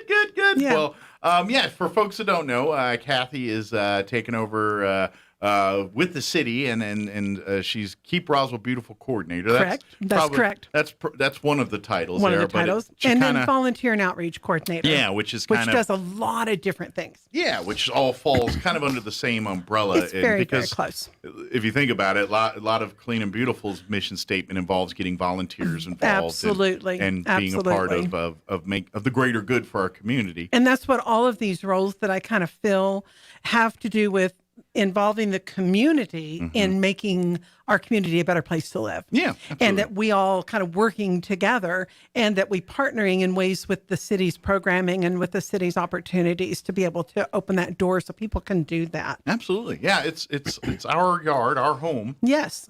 And the only way our home's going to be nice is if we take care of it. Absolutely. And obviously the city does their parts and things. Right. But they're excellent servants. But it takes the role of the community to get involved in all that. Yes, it does. We have a lot of great amenities and opportunities in the city, probably many more than other communities of this size. I think so. I think we have really great ones. And the reverse of that is the onus is on us to support them, to maintain them, to help them, to grow with them, and to make sure that they are here serving the needs of the community and not just being another drain on the community here. Yeah, so. It just enhances and strengthens the program. It's like one of the things that Joe Nebb mentioned is like a vein of gold, that you have these resources in our community of people that have skill sets, or they have knowledge, or they have time and have a heart to serve. And so you mine those veins to get those resources connected with the opportunity to put that to good use. Absolutely. And so I think that's a really great thing we're doing.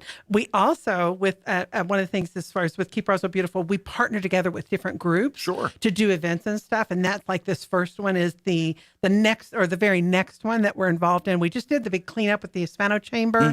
And I don't know if I came back, I don't remember if I told you after the fact, but We collected 860 pounds of trash that day. Wow. And that's a lot of trash to get off the street. And what area was that they pulled it They off did of? some in the downtown. They did the Spring River Bike Trail. Okay. The downtown area, Pioneer Bank volunteers helped kind of hit that area a lot. Up and down the Spring River Bike Trail, we had Moon Rock Outfitters and Stellar Coffee had some volunteers. They were doing that one. Okay. We had the St. Peter's Catholic Church and St. John's Catholic Church volunteers did that neighborhood and that park that's over there by their church areas and stuff. Okay. We targeted several, and then just independent volunteers. That's great. That showed up. And so, it 800 was pounds out of that one day event. McDonald's sent free burritos for me. You know how they always do your Friday stuff? Sure, You know? yeah, They very- actually donated free burritos That's for that. awesome. It was really sweet. But yeah, we just met together, gave them cleanup supplies. They picked their target areas. They went out, cleaned up, brought the trash back, put it in a great big dumpster that the solid waste department dropped off that morning and picked up that same day. Wow. So it was only our trash. And then they waited. And we had 860 pounds of trash that Keep Roswell Beautiful and Hispano Chamber worked together to get off our streets. Great that those folks Isn't that awesome? work together to get all that up. Yeah. It's a little sad that they've had that much trash, but Imagine, and that's Yeah. just it. That's we would love to put these kind of projects out of business. Absolutely, And- where and- people just threw in the trash in the first place. Yeah. And they have free dump days. With your water bill, as long as it's not delinquent. Sure. You take your water bill out there once a month. You can take and haul off all your trash for free. Yeah. So if you're planning on doing cleaning out a room, for residential folks, it's completely free. Yeah. you can actually take your trash. You don't have to throw it if you've got dump. We're working on an illegal dump campaign that we're getting ready to kick off. They give opportunities that make it where just, if you live in the community, you can get that taken care of at no cost to you. And then you can get free stuff back, like if you need mulch and things like that. Oh, yeah, they got free mulch They do out all there. that all the time. The chipping of the branches. Yeah, and the stuff. chipping of the. You're right. That's true too. So it's a give and take. So if you need that kind of stuff for your own gardens and stuff, absolutely. Don't go and spend a bunch of money on that. Go get free mulch done at the landfill. Reclaiming. Yeah. And it's lots of opportunities too. We're going to be talking about that later on and kicking off later this year about some of the opportunities of ways that you can repurpose things. And this is like with our recycle project. That's funny because we were just talking about that. And I just came right back around to it, circle back around, didn't even mean to. But like with the recycled art, we've got these really fun projects. The Roswell Museum and Art Center does Second Saturdays, which is an event that they do every second Saturday for families. And it's a free event, if I remember It's a free right. event, Yeah. absolutely. It's Saturday, November the 13th is our next one that we're working. So not this weekend, but next weekend. Keep Roswell Beautiful is working together in helping to provide supplies and just some fun samples. Nancy Fleming will be leading the event and kind of coordinating as far as kind of like being in charge of communicating and kind of guiding, instructing and stuff. It starts at 10 a.m. Okay. November the 13th. It goes from 10 a.m. to 1 p.m. They also said there's a free planetarium show that day at 11 o'clock, too. Nice. So bring the family out to the Roswell Museum and Art Center. It's down there about 9th and Main. Yeah. Is that the RMAC is right there. Just north of the real downtown area. Yeah, it's next door to the Civic Center, Convention Center. You'll see the big billboard. It's right there beside, just north of it.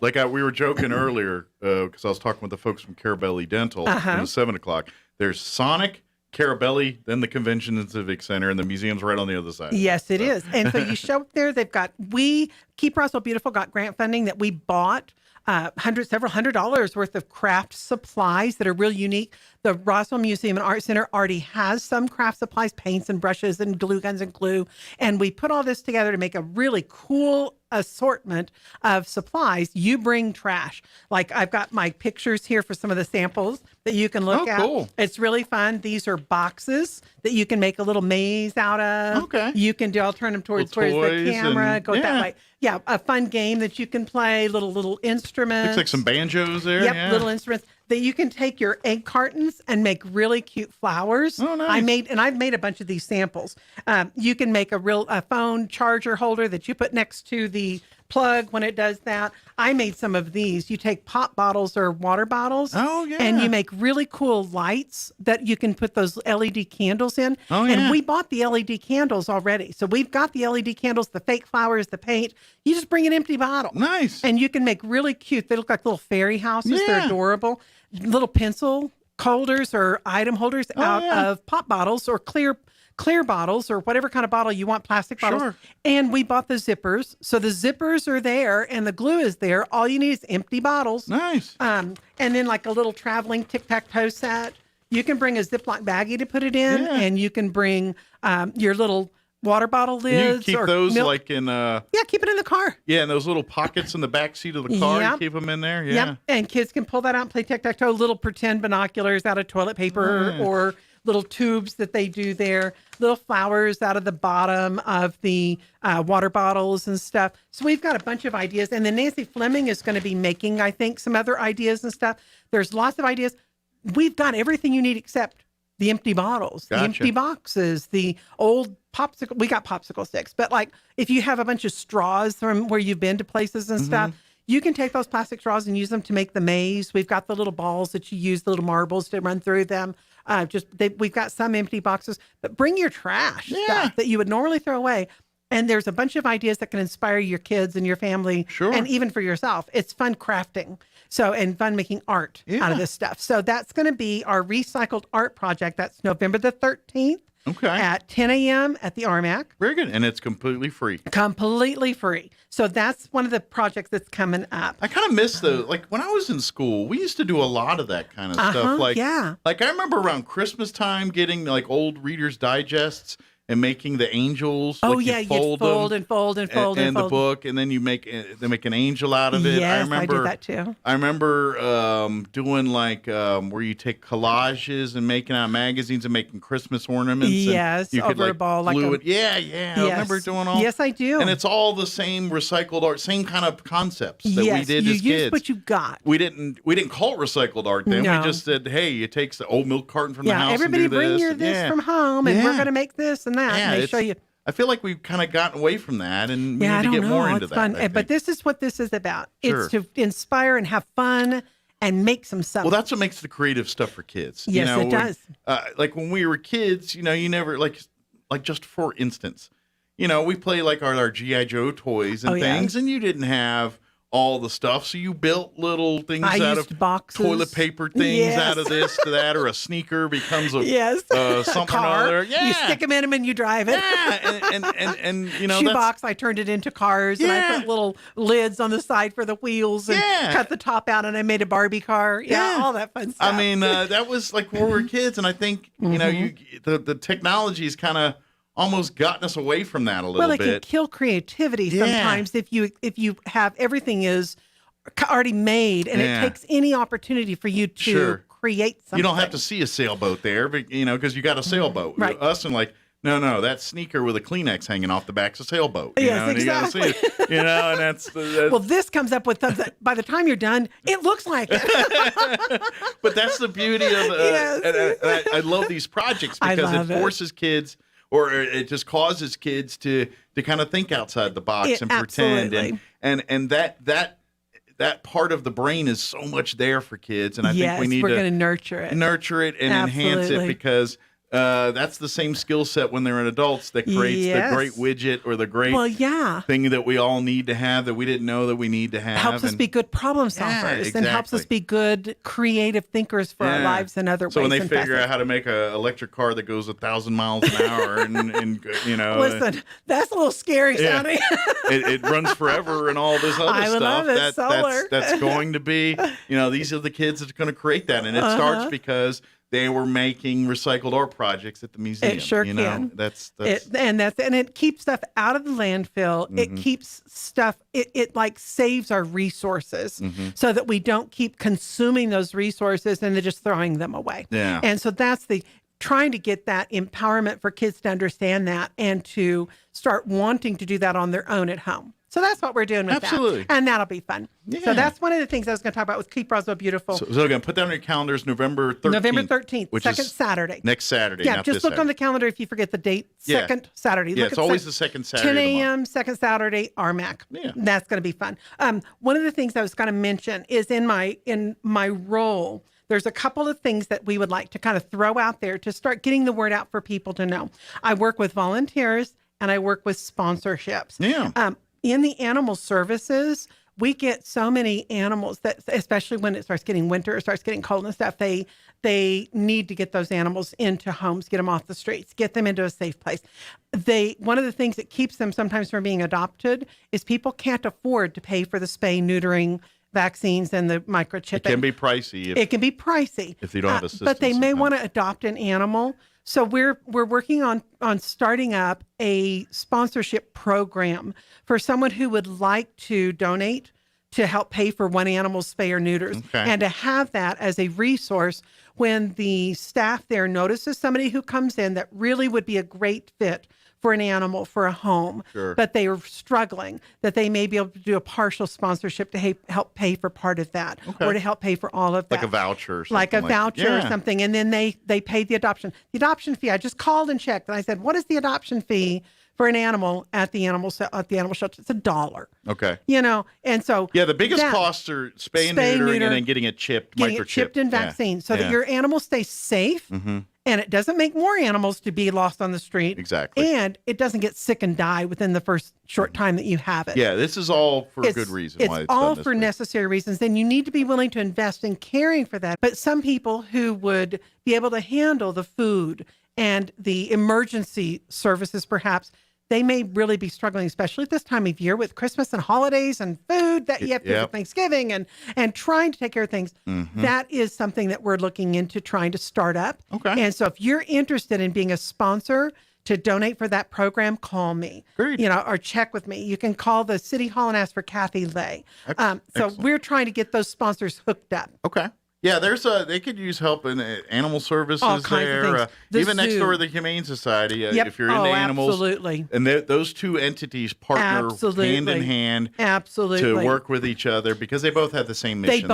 They'll come over and sometimes get some of the animals and move them over to try to they expand. They help each other out. They help each other out. Because I think you said this last time when we said this, but the people in animal services, your dog catchers, they're animal lovers they too. Have animals themselves. I ask them personally. They're pet people. And I know it's really hard, and I know sometimes people have a misconception about them, or there can be things that people say that come out that's not accurate. But I met them, and they all have animals at home, and they really want to help get those animals off the street and get them help. And unfortunately, they come across a lot of people, and most of their day really is dealing with people that aren't good pet owners. That's possibly, they don't deal with these are people that didn't realize all the responsibility involved. And either A, can't, or B, won't do those. And then unfortunately, what happens is get those animal services have to take over these situations. Correct. So generally speaking, the people that they deal with are probably people that were not treating animals correctly to begin with, and they have a different opinion of them. Yes. And you said this last time I was here, and I think it's a really good reminder. Don't buy animals for Christmas for someone who does not already know, and they want that animal. Yeah. They're living creatures. They are not a toy. Yeah. And once they grow up, they end up getting stuck out back with no bedding in dog houses on a chain and forgotten that they're even there sometimes. Absolutely. And so make sure that if you are going to be getting an animal as a gift for Christmas or a gift for a loved one, that is something they're aware of, they want, or that you're the mama and you're going to take care of it, or you're the daddy, and you're going to take care of it for your child, and you're going to be responsible. It's not just a learning tool for a child. It's great learning for experience. But you need to make sure that you're going to make that animal's going to have a good home. Yeah, there's going to be days where the kid doesn't feed it, the kid doesn't take him out, and there's going to be a problem with that. And then guess what? You're the person, because you're the adult. You're going to be responsible for making sure that gets done. And as long as you're willing to know that going into it. As long as you know that your kid is going to mess this up sometimes, and you've got to be the one, because it's still a living thing that needs living creature that needs love and support and everything else. And to be honest, what generally happens in those things, the dog's the family dog. Yeah, and maybe that's fine. The onus is on the child to make sure there's food in the bowl and make sure the poop's cleaned up in the backyard and everything. But it really is a family dog, and all are interacting. That's right. Part of the raising of that animal. You're taking a responsibility with that gift if you do it. So just be really aware of that. Yeah. The other thing that we need really badly, Mike, right now is the volunteer and outreach part of it, the volunteer part of it in the recreation department. They are getting ready to kick off their they're in the process. I think maybe it's already started with the basketball season and such. And with those teams, they've got a bunch of teams. They still can use coaches, but what they desperately need is referees. Officials. Okay. Officials for those games. Okay. And it's nominal amount, but they do pay. Well, these are younger kids. But they do pay for the refs. They get a small amount of money for doing the refereeing. So you get a few extra bucks. Yeah, I think you're not going to get rich doing it. Yeah, I think it's like $10 a game or something. It's not very much, but it's something. Yeah. But they need referees. If you're interested in doing referee, please call the Aquatic For Center. basketball.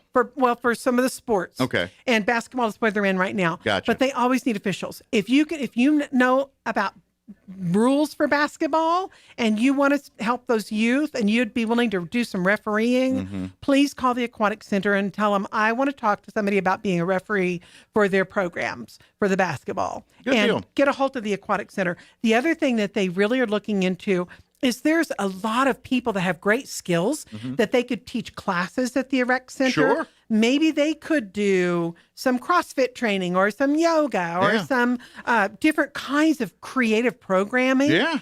They need teachers for those programs, and they need ideas for that. They've got forms online on the rec department page on the website for the city of Roswell. They also have paper forms right there at the Aquatic Center when you go in that main desk. If you think a class would be really cool to take, please, please, please let them know. Sure. And if you know somebody who can teach it or you can teach it yourself, please, please volunteer. And also, that's another one that pays a minor amount. It's a small amount. Sure. But they will pay for teachers for those classes. Well, I would imagine if you're like an exercise instructor or someone like that, and you're looking to get your name and get your experience and foot in the door, this might be an opportunity to kind of jazzercise, get your name out there a little bit and build a clientele through this opportunity. Yes. Yeah. It'd be great. And it could be all kinds of things that they need. There's sometimes it's like we don't think outside the box, but other people, we have such creative people in our community. Sure. And so some of those ideas that people come up with for classes or programs, well, it's really great. And we live in a world where there's a lot of great trendy things that you can kind of. It's fun. And I get, and this could use this opportunity as a chance to, and I'm talking like the fun stuff that's beneficial. Like you hear the weird, funny things like goat yoga and things like that. Yes. But this or is cat stuff or but I think baby this and is an me. opportunity for some of that kind of stuff It and could some of be those out of the things box that stuff. are a little out of the box. Because let's face it, you hear an exercise class, there's only so many ways to exercise. You know what I mean? You think. And there's no, but that's what I'm saying. There's so many unique, different ways to do Somebody it. comes up with something that blows your mind and it goes wild and people love it and you get all these people show up. We want to provide services the city is all about serving our community. Now you might want to check about bringing goats in there. No, but I'm saying you need to check with, but give them the that idea. kind of idea, that's Start something. throwing some ideas at them. They're getting ready to bring on a new director for the rec department. It's really cool. And they've got people that have been there for years that are wonderful people, but they're opening it up and they're saying, hey, give us ideas. And if you're willing to teach something, let us know. You may have a perfect fit for you. So contact the Aquatic Center. And if you have ideas for programming, classes, that's what that means, classes. Sure. And training or teaching or regular class that you go to every week or every month. If you know something or have an idea or you can teach it, call them. If you can be a referee, call them. And if you're interested in being a coach for a team, we've got a volunteer application online. Let us know. We'll get you hooked up with that too. Because those are opportunities in our rec department. If you go to the Roswell Connect website, do they have information there about some of this? Or is that the mostly... Roswell, if you go to the roswell.gov, it's roswell-nm.gov. Okay, the actual city government The actual city, website. and you look under the city and look under the residents and stuff. You can see the job find the openings rec there. department. Okay. But the easiest way to get hooked up with what you're interested in is you can call me, Kathy Lay. I can get you hooked up with that. But also call the Aquatic Center and tell them, I want to talk to somebody about being a coach, about being a rep, about my ideas for classes, or I can teach a class. Okay. So the Aquatic Center, if you go Roswell, New Mexico, don't go Georgia. Roswell, New Mexico. Unless you're curious what's going on there. Listen, I've gotten volunteer applications on the online volunteer application from Roswell, Georgia. Yeah. And I had to let them know, I'm sorry, but I don't think you want to commute. That's a heck of a commute. Are you moving? We'd love to have you, but We'd love to have you volunteer. you might want to start making your way now. But anyway, so those are two things that I would love to talk about that I wanted to make sure you guys know about. The only other thing that I was going to mention, let's see, I don't want to monopolize your time real fast, maybe just a couple minutes. Sure. Okay. Another thing that I'm doing is in doing the different programming and stuff that I do, I've gone around and been meeting when I was talking about sponsorship, right? And talking about opportunities in each of these departments, meeting these different department groups and seeing what they do. Like, for example, the cemetery, 32,000 graves, the parks, 26 parks, hundreds of acres. There's so much stuff that we have. The Roswell Animal Services went over and met those people. The Aquatic Center, my office was there for a while. I got to know these people. The people out at that do the streets, they fill these puddles. All right, it's getting cold. They still got to take care of our stuff, right? Oh, yeah. The parks, you think there's not much to do in the winter. Yeah, there's a lot to do in the winter, there's too. a whole lot to do, The yeah. zoo, they got to go out there every day and feed those animals. I don't care what the temperature is. They got to take care of them. Or the holidays or anything else, yeah. Make sure the lights all work on our, all of our downtown stuff. There's these people service every day. The and as city I've never met them- sleeps. It never No, does. And they there's people have to take care of 24/7 taking water, care of the things. solid waste, all these people. They're up at like 3:00 in the morning, coming in and picking up our trash up and down. They drive them. They have to get to work early because they're on the route early. As I've met them and see their heart to serve, one of the things I've kind of come up with is doing an appreciation project that I do. It's not on a set schedule, but I try to hit at least one department every month. And I started throwing out there about this, and people started volunteering to buy goodies like Albertsons Market or Excel Energy. McDonald's has.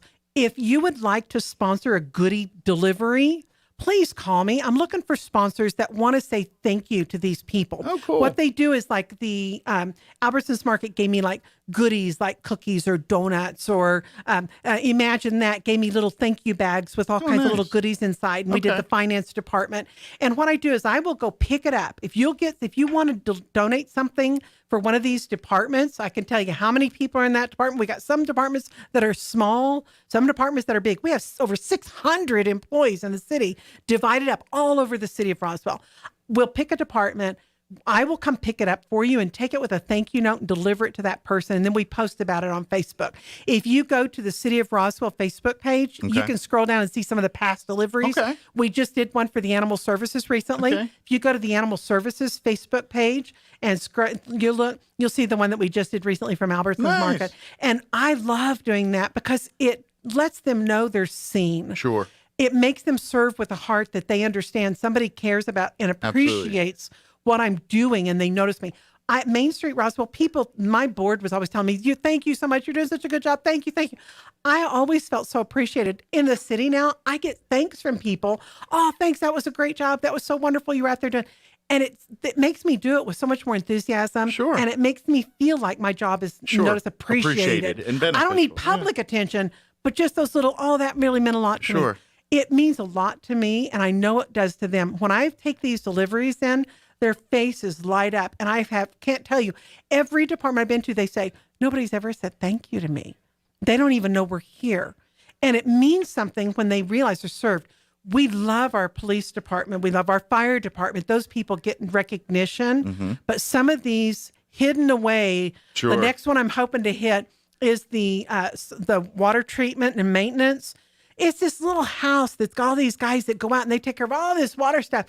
They're out there in all this weather working, and they come back to this little office and stuff. People don't even know they exist. Right. They just turn on their water and it works. Well, that's just it. They're all doing their jobs, and that's why we don't know they're there. We don't the even moment notice. one of these people are gone, we're going to notice real quick. So I love doing this project. I call it my appreciation project. Did you know that if you go to one of the city workers and you say, hey, I'm going to give you this, do you know they're required to say no? Really? Because it can be considered a bribe. Oh, okay. And so they can't themselves accept things from individuals. But when I get a delivery that's for a department like this, and we track this delivery, it's just goodies. They're not expecting anything in return. We say thank you because that's polite, right? We say thank you on our Facebook page. We're going to do that. But they're not doing it in exchange for something or to try to get favoritism for good something. government isn't costing a thing of donuts. No. A good government is going to happen It's regardless. a way of saying thank you. And so we can do it in a legal way that doesn't set somebody up for any kind of question. Strings or attachments. No strings attached. Yeah, exactly. But it's wonderful because those people's faces, and they work with a renewed vigor and heart. And I think it helps us to be aware of those departments. Absolutely. So I love doing my appreciation project. Yeah. You want to join it? Call me. Let me know. I'm at City Hall. The whole public works side of the city, those are all unsung heroes that they're like again, they're like offensive linemen in football. You never hear about them until they do something wrong happens. Right. And that happens sometimes. You sometimes get an Yeah. employee that's not a great employee that, that happens in any job. Well, and then maintenance any happens. company. The pipes burst. There's And nobody then can that control happens that. with stuff. Absolutely. And these folks come in at 2 a.m. Right. And those are your workers. that are 100 servants. degrees, 20 degrees, whatever it is. That's they're right. in there doing Gotta it. fix it. Yep. There is no option. They are out there, and I just love saying thank you. Yeah. So that's a lot of different. I'm way over here. You can see how many hats, and I'm like, juggling, and it's like I'm having fun. And the public works side, I mean, because we're in a transition side too over the last. In case you haven't noticed, there was infrastructure about 75. It's probably close to 80 years now, 80, 90 years. But they put these pipes all through New Mexico, and the shelf life is just gone on them. So we're seeing it statewide where cities and municipalities are upgrading to more modern, more long-lasting pipes and things, and the city's been doing it for at least 5 years now. Yeah. And so when you see these major projects, 9 times out of 10 they're killing 2 birds of what they're doing. They're saying, hey, we've got a need for a road here. While we're at it, we'll go ahead and dig it up and put our pipes in and get all that. Replace our pipes. And so they've been doing that for the last few years now, and now they're getting close to finishing that. But that's something that's probably unique to this era of public works figures because. And ideally, I'm guessing what they're doing now, somebody won't have to fix for another 75 or 100 years.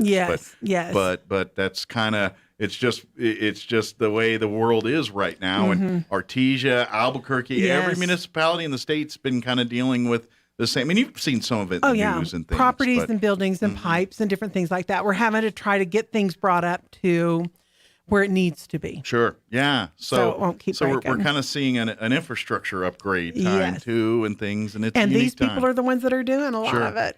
And to be honest, internet, that whole thing's going to be the next. I would not be surprised if sometime in our lifetime we're going to be buying internet like the same way we buy power and water. It'll be a utility. Well, we kind of, I guess, in some ways we do with our. But I think it'll be more official, and I'm guessing the government will get more involved in the regulations of how that I don't know. It's my favorite top. I'm not crazy about the idea about that.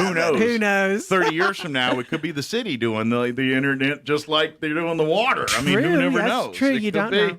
It could be a service, or it might be more like the telephone company, where That's true. You choose. It's more subsidized by the government. Private companies do it, but they get government subsidies and things to make sure things happen. It's definitely become such a part of our life. I always laugh and tell my daughter, it's like the stuff that I was a kid seeing on Star Trek, the old Star Trek, when they would literally see each other's face and talk across distance, and when they would have the capacity to hold computers in their hands and scanners in their hands and all that. We have everything except warp drive, space travel, and teleporters. And I was like, those 2 I'm waiting on. And who knows? I bet we're close to teleporters. I think they're actually close on that one. Oh my gosh! Like, I think Wouldn't that be fun? I think they're starting to move things that aren't live yet. Like, I think they. Like, I'm serious. I remember reading where they're in that world of. I mean, it's not close. I know. It might be that living stage creatures where, are not the same. But where it's like they send a piece of cheese and it's kind of jacked up on the other side right now. But I mean, melted. They're making there's headway going in that. Yeah, who knows? Oh, maybe before we leave this earth, there will be something like that. Who knows? I remember taking a cardboard box. Talk about imagination without recycle stuff. I took a cardboard box and broken radio stuff and threw it inside and pretended I made a computer because I'd heard about computer. This was before we had home computers. Right? Yeah. I'm not a young spring chicken. Okay, I've been around. She's been 25 for a couple years. No, I've been 25 for a long time. I'm what they call, like my BTS guys, they call them dope old people. I'm a dope old people and proud, Nice. But listen, I had this box and I threw all the guts in it and pretended it was a robot, right? I thought it was so cool. Yeah. And now we have them. It's amazing. I did more things with cardboard boxes as a kid. I know. And don't get me started on my DJ time with the Radio Shack mic and the tape deck. Oh yeah, I'm a guy on the radio. I did that as a kid. I had all kind of radio shows. Oh my gosh, I talking up records adorable. and competing against Casey Kasem and all that. Cute. Yeah. Wolfman That's so Jack. Cute. Oh yeah, I did remember all that stuff. those. How fun! Absolutely. Mike. Hey, now you are. Yeah, somebody had found time to pay me for doing this. So. If you have any questions about anything, call me. Call Kathy. City Hall. Yeah, call her at City Hall. Do you have a direct line or just call the city line number? I do have the direct line. It's 575-500-0395. Very good. 500-0395. And of course, Roswell-nm.gov is a great resource for everything sim related. Yes. RoswellConnect.com if you want to get passes through the for the aquatic center, recreation center. Order tickets like when they were doing Night at the Living Zoo this past weekend. Yes. That's the website for that kind of stuff. Yeah. So if you've got questions about Aquatic Center, Recreation Center, about their programs, Roswell Connect's the best way to go and find information about that. Wonderful. That's Good great. deal. Thank you, Mike. Well, thank you as always. We'll see you next time here. And probably December. Enjoy your confiscated Halloween candy. I know you confiscated a bar or two. I like fruit. They put fruit in candy sometimes. Okay. Coconuts, is that technically a fruit? I don't know. It's a nut. It comes off a tree. I'm kidding. I don't know. I don't know what it is. I'll have to look it up. I'll have to look too. Now I'm curious. But otherwise, now I'm eating salads if that's the true. I'm going to be like, oh, yeah, I'm eating coconuts, a salad.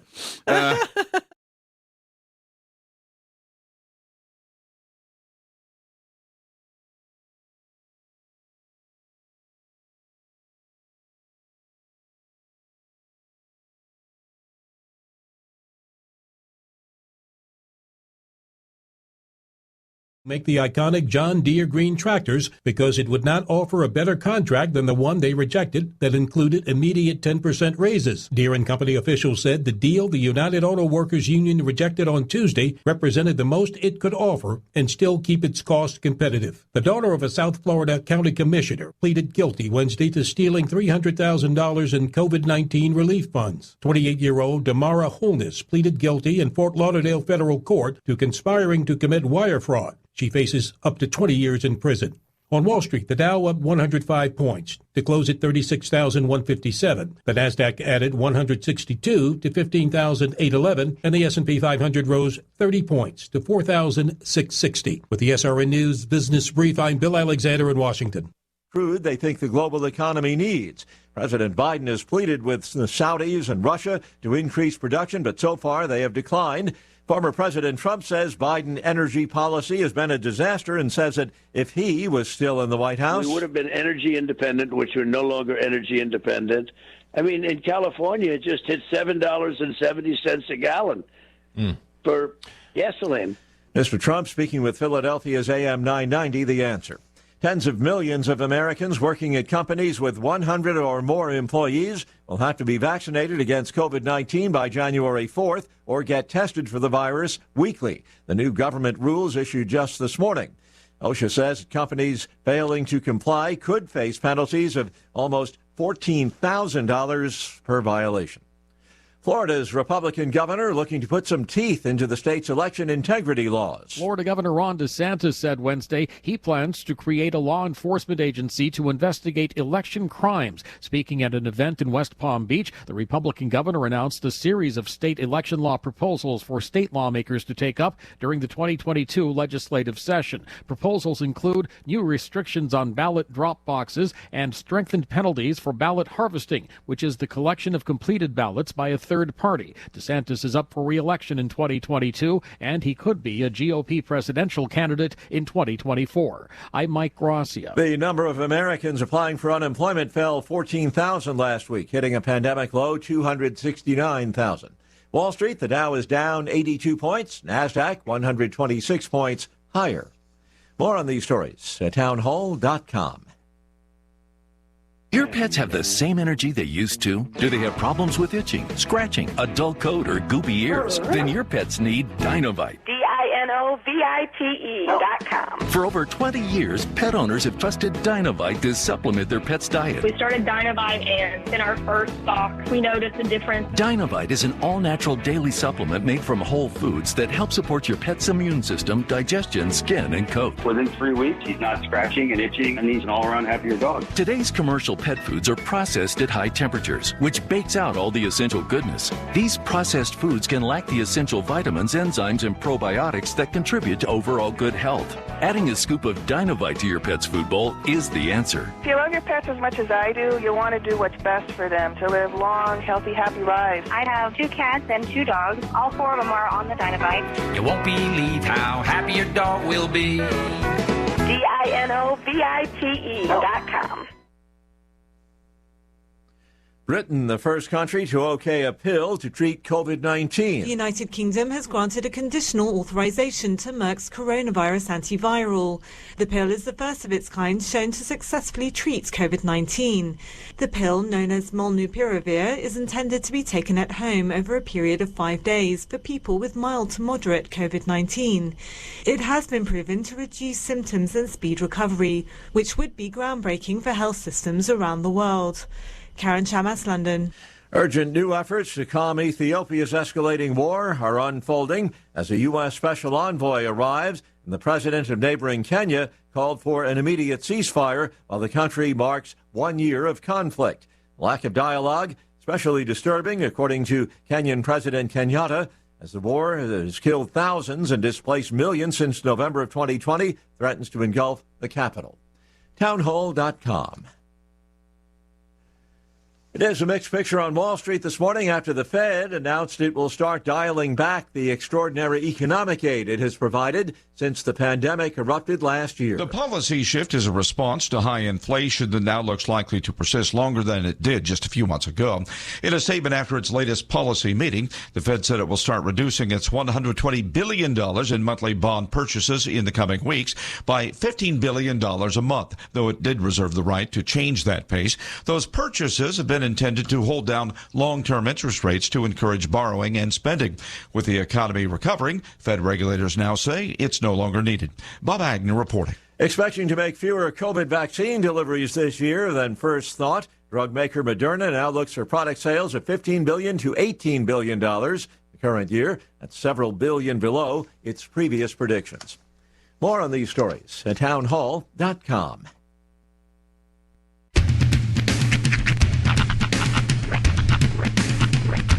What in the wide, wide world of sports is going on here? I promise you, whatever scum did this, not one man in this force will rest for 1 minute until he's behind bars. Now let's grab a bite to eat. Yeah, come on. I feel the hot wind on my shoulder and the touch of a world that is older. I hit the switch and check the number on and then I slumber. I hear the rhythm ringing through it. Flamenco guitar and cumbia music. I hear the talking of the DJ. The demolition, what does he say? I'm on a Mexican radio. I'm on a Mexican radio. Broadcasting live from high atop the J.P. White Building in downtown Roswell, New Mexico. It's Mornings with Mike Winters on 106.5 Roswell's Talk FM. Is that what I sound like when I talk? Now, here's your host, Mike Winters. And good morning. It is 6 minutes after 9 o'clock. Welcome to hour number 3. Why, a big Chris Inviernos. Mornings with Mike Winters, right here on 106.5 Roswell's Talk FM. Happy Thursday, everybody. Yes. Welcome to it. Hope you're having a great one so far. Yeah, still waiting for that sun to come out. Still a little overcast and cloudy, but they tell us the sun will come out. Oh, weatherman. Hey, weatherman. Yeah. Bring it on. They say patchy freezing fog before 10. Patchy fog was actually my nickname in high school. Yeah. Mine was, never mind. I was going to say intermittent winters. Huh? It's another day for another time, perhaps. But sweeping winters, that's what they called me. Hazy shade of. Dude, By the way, the NBC's promoting the Winter Olympics right now. Are they? On TV. Already? And yeah, it's in February. Wow. Because the other one got delayed. Yeah, that's, I guess, yeah. So we're right on the hot and heels of the weird, man. Winter Olympics. Right. But the theme song they've been using for their advertising is the Bangles' Hazy Shade of Winter. I forgot, that's a good song. Really? You remember the song? I don't. Look around. It's a hazy shade of winter. I don't remember the rest of the words. Yeah. I guess something about my life. I guess it's not Dick Ebersol anymore. I was going to say Ebersol and the boys at NBC paid a hefty penny to the Bengals for their... Yeah. Oh. We got a EAS. Hold on.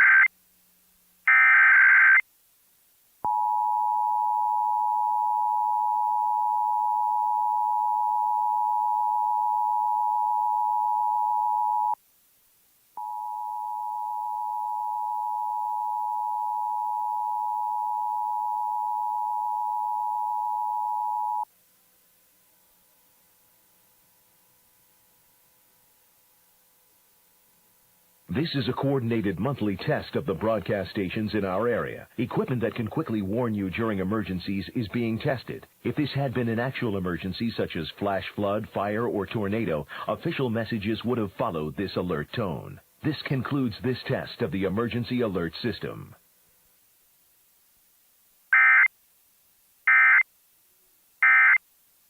All right. There we go. It was just a test. That was a long one for a test. There was a lot of lag time between the tones, and there was extra Tony there. I thought for sure that was going to be like an actual alert because of the tone length. I think the guy fell asleep on the button there or whatever they're doing there. But anyway, that's just a test. Go back to your daily lives. That's right. Back to the Bengals. But actually, I wanted to mention, speaking of shades, I have to give super props to one Halloween costume I saw over the weekend. Yeah? It was genius. It took me a quick second to figure it out. My friend Leslie, she showed up at one of the Halloween parties over the weekend, and she was just wearing a shirt, just a regular shirt with different swatches that she'd gotten from the paint store. On Okay, it. Different shades, not the popular watch of the 80s. No, different shades of what can only be called between a mixture of white and black. Okay, which would be some grays in there. So they were 50 or so shades of gray. Yes, she was 50 Shades of Gray. I like it. It was genius. It's good. Well played. I love literal pun costumes. You know, really ones you have to think about. To be honest, the movie Philadelphia with Tom Hanks and Denzel Washington. Denzel Washington, who plays a lawyer, in the movie, he went to a Halloween party, and he proceeded to attach a bunch of papers to his suit. And then he walked in and said he's a lawsuit.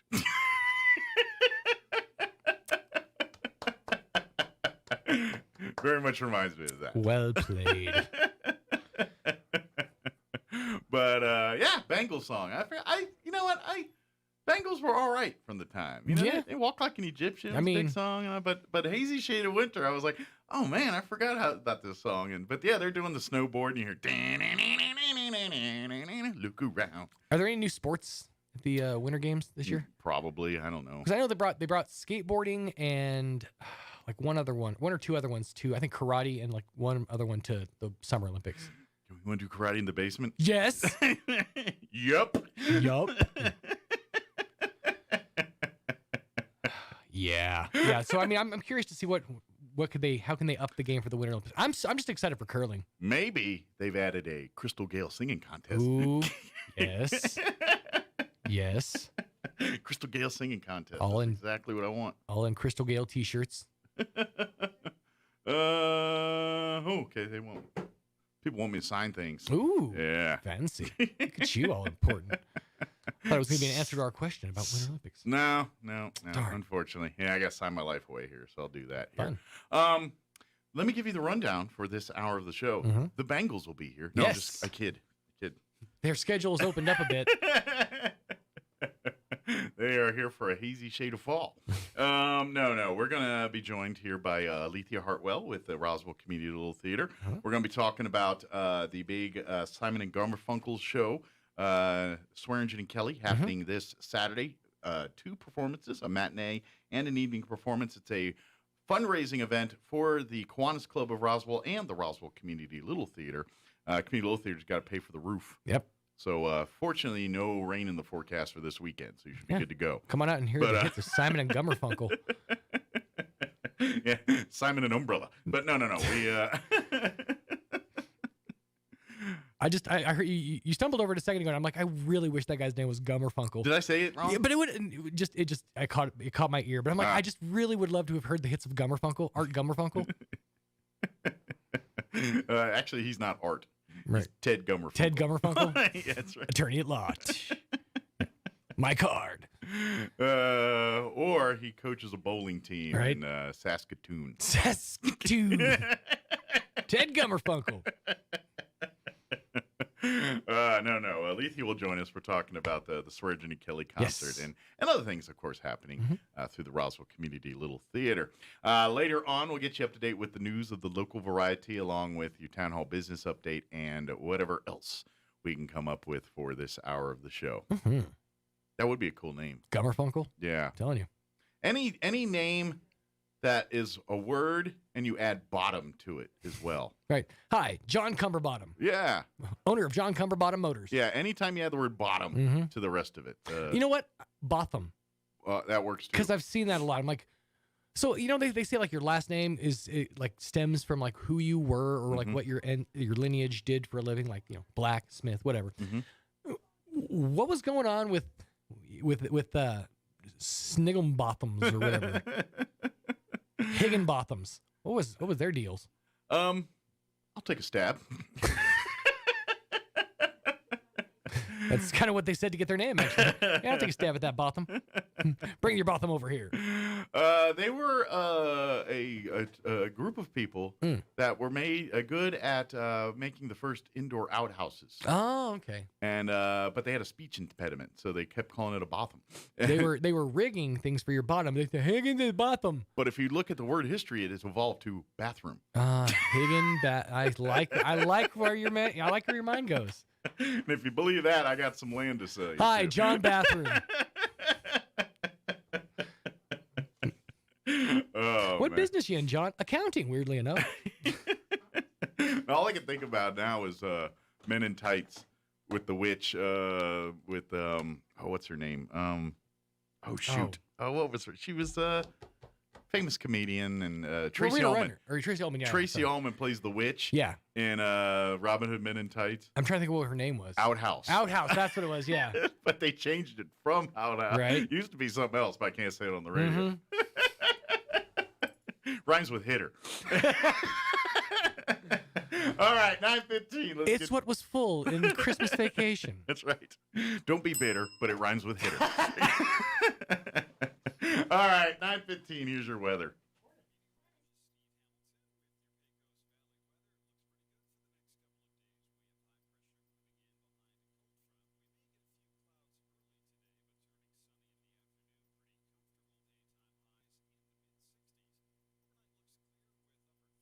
And then we warm up quite a bit tomorrow. We're back to the upper 70s and sunny, close to 80 for the afternoon high on Saturday, and then we're in the low 80s Sunday.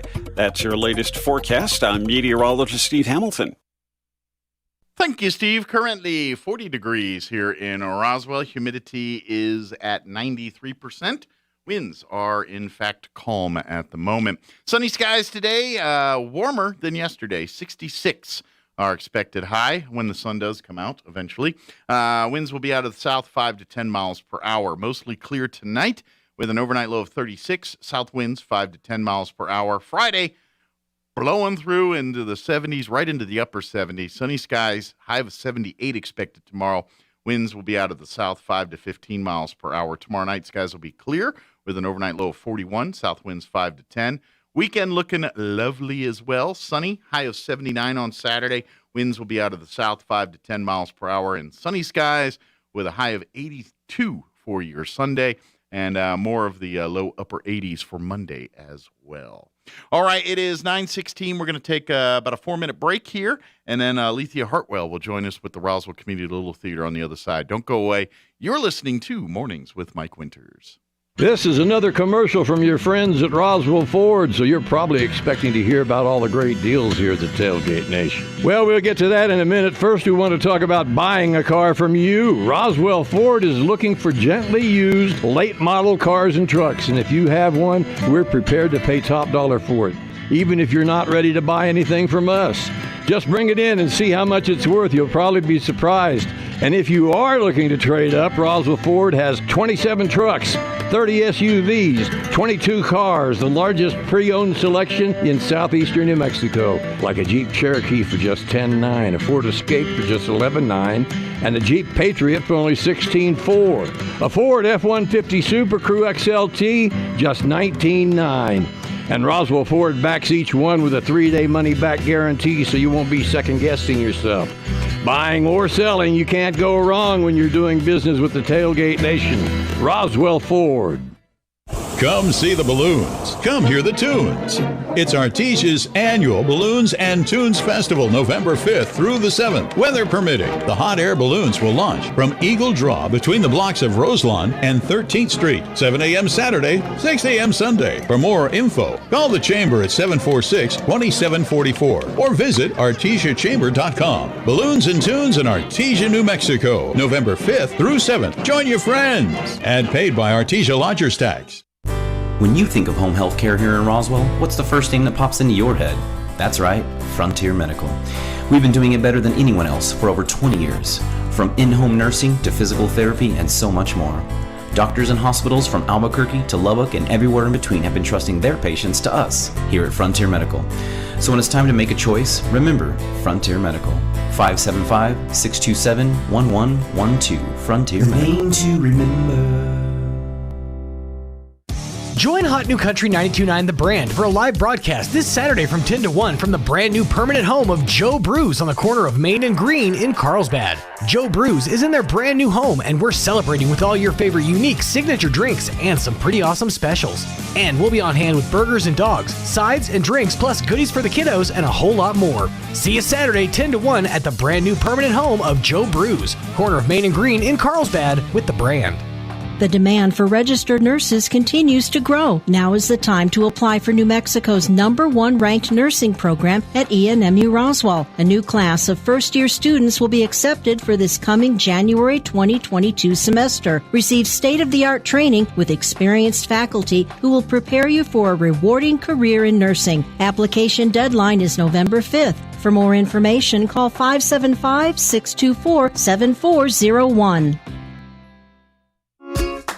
Did you know that companies that offer quality health plans attract more and better skilled employees? So true. Companies that offer good health insurance also keep workers longer and report fewer sick days. Also true.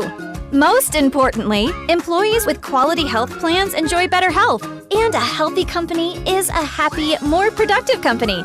So take care of business. Visit us at truehealthnewmexico.com.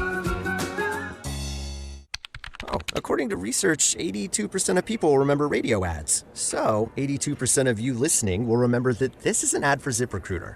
82% of you will note that if you're hiring, ZipRecruiter finds qualified people for your job. In fact, 4 out of 5 employers who post on ZipRecruiter get a quality candidate within the first day. And 82% of you will remember that you can try ZipRecruiter for free. But you have to go to ZipRecruiter.com/free. Yes, free. Again, that's ZipRecruiter.com/free. Fever is the leading symptom of COVID and the flu, and the only way to reliably detect fever is with an accurate thermometer. Be vigilant and be accurate with the Exergen Temporal Scanner, proven in more than 100 clinical studies. Don't rely on non-contact thermometers. They are proven to be inaccurate and will not reliably detect a fever that might mean COVID. Be sure to seek medical advice at the first sign of fever. Learn more at Exergen.com. Here's a Mornings with Mike Winters fun fact. The first toilet being flushed in a motion picture was in the movie Psycho. Mike thought it was Gone with the Wind. Here's Mike Winters. They didn't have a flushing toilet Gone with the Wind, turns out. Good morning. It is 21 minutes after 9 o'clock. That one's a thinking man's joke. Sometimes people, I don't get that one. It's like, Gone with the Wind, toilets. Think about it.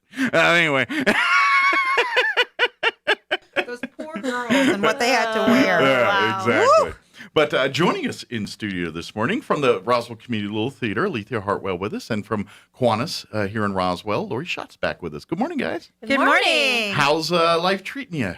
Good. Busy. Busy, I know. Busy. Yesterday, Doug Austin, he comes in on Wednesdays to record a commercial for his church. Uh-huh. Of course, Doug is a member of the Kiwanis, for folks that don't know. But I guess Doug was in charge of counting golf balls and stuff yesterday. And so after his time with us recording, he had to go count like 1,000 golf balls. Yes. Wow. He's in charge of that project, which is also happening on Saturday at noon. So, yeah. Can you still get a golf ball? Can Doug still count a few more out if we need to? Yeah. Well, we have 1,000 balls. He's supposed to be counting, whether we've sold 1,000 tickets or not. Okay. I don't think we have. Okay. But we are close. So, yes, you can still, as far as I'm concerned, you can still buy a golf ball. All right. It's $10. Yeah. You don't have to be present. First prize is $600. Second prize is $400. Yeah, and then they got gift cards up to like sixth place. Like sixth place gets prizes. Cattle Baron is the 6th place. Yeah. We have Target, and then the gun store. Okay. Yeah. Gun store. $10. And $10. And you do not even have to live here. I would say that 90% of my tickets are people that used to, come to me and say, "Can you buy this for my kiddo?" So I called all my friends in Indiana and Ohio and said, "Guess what? I need $10 from you for this." It's great because that money, that the proceeds from the golf ball drop are going to the Kiwanis, which goes towards the all-inclusive park. Right. 100% of that for Roswell. Awesome. So, folks in Indiana, thank you. Yeah. Now, if one of them win, that's going to be a real. Well, they made out, but enough of them. Then, Right. I'm pretty sure that if they'd win, 90% of them would say, "Just keep the money for your park." Well, so if they win, like, that say, would the be Cattle great. Baron gift card, what are they going to do with it? They're going to give it to me.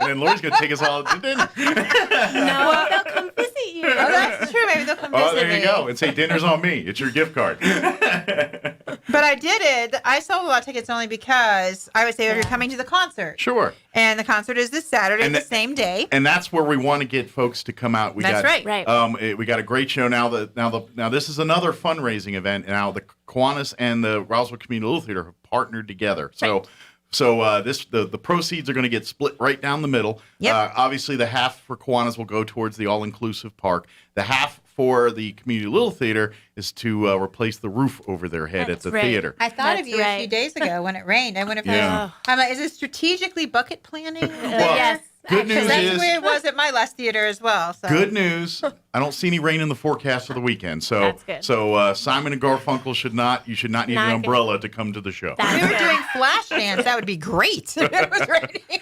But for folks that don't know, it's a beautiful theater. It's it's the old Park Twin. It used to be a movie theater prior to that, and then when Allen Theaters condensed all of their theaters to the Galaxy 8 behind the mall, the Community Little Theater for many years called that building behind Roswell Ford their home, which I still think it's got your painting and everything up. Yeah, I think it's still there. But Yeah. for I don't know, about 10 years now, you guys have been in the Park Twin. Yeah, a little bit more than 10 years. Yeah, a little but over 10 years now, and they completely remodeled, renovated it, made it in because it used to be 2 theaters. Yep. It was 2 Added movie screens. on. So now it's like one big theater for the audience, but then they've got the whole world behind where they keep the costuming, which is if you ever get a tour back there, go get a tour. They'll be happy if you were interested. They got a lot. I mean, they need so when you donate your old couches and clothing and uniforms and stuff like that, that's where they keep all that stuff as much as they can. I mean, there's only so much room back there, but they kind of have to keep. I mean, because who knows? Maybe the play's going to be from the 40s. Maybe the play's going to be from One modern person's junk times. is a theater's treasure. Yeah. Is what I always say. Like lot of the times. tubes, like the cardboard tubes that people throw away. I'm like, Yeah. no, you know how many things we can do with that? Right. It's like, don't throw You can those make so away. many things. Yeah. Right.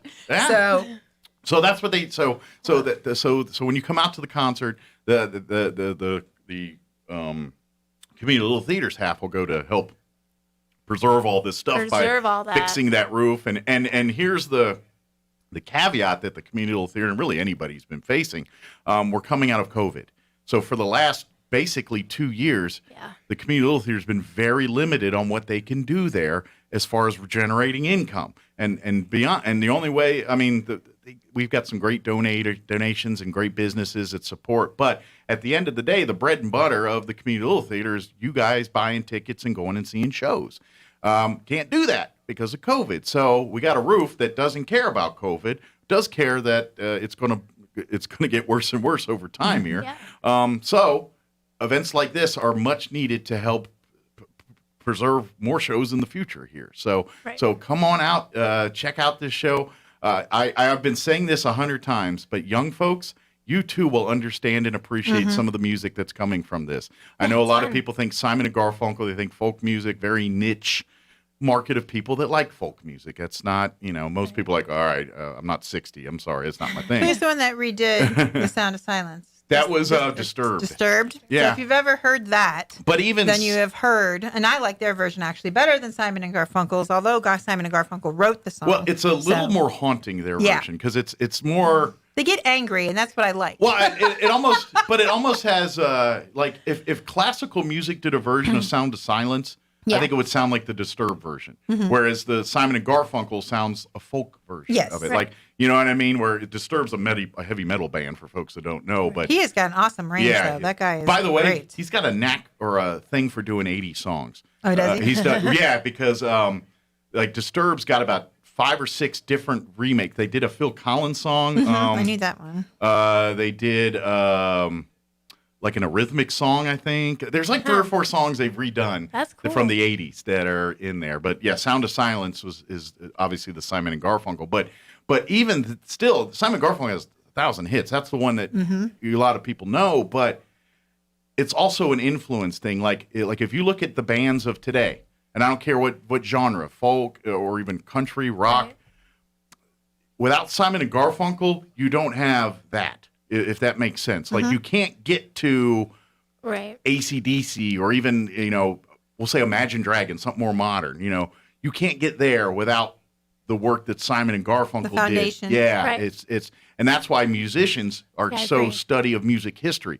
It's hard to catch an actual musician and say, what kind of music are you into? It's like, okay, well, I play rock or country, but Right. but my influences are jazz, country, whatever. And this duo is really interesting because if you close your eyes, they sound just like them. But it's not 2 guys. Yeah, exactly. Obviously, And so it's a married couple. Right. It's a married. They just got married, actually. So it's a married couple, but it sounds just, her harmonies So are cool. just spot on. So If you're trying to, because like you said, it's Simon and Garfunkel. Certain, there's diehard fans and there are people like, okay, it's my dad's music or my mom's music, But what I would say is go do a Google search or whatever, or YouTube or wherever you go to look for stuff. Right. Do a Swearingen and Kelly look, and you will see that they've done an amazing job with their production on a lot of their stuff. Some of it's kind of them in the studio winging it. Other it's more official videos and Right. things like that. Right. But all of it, you see how talented and these it's two different are. they're very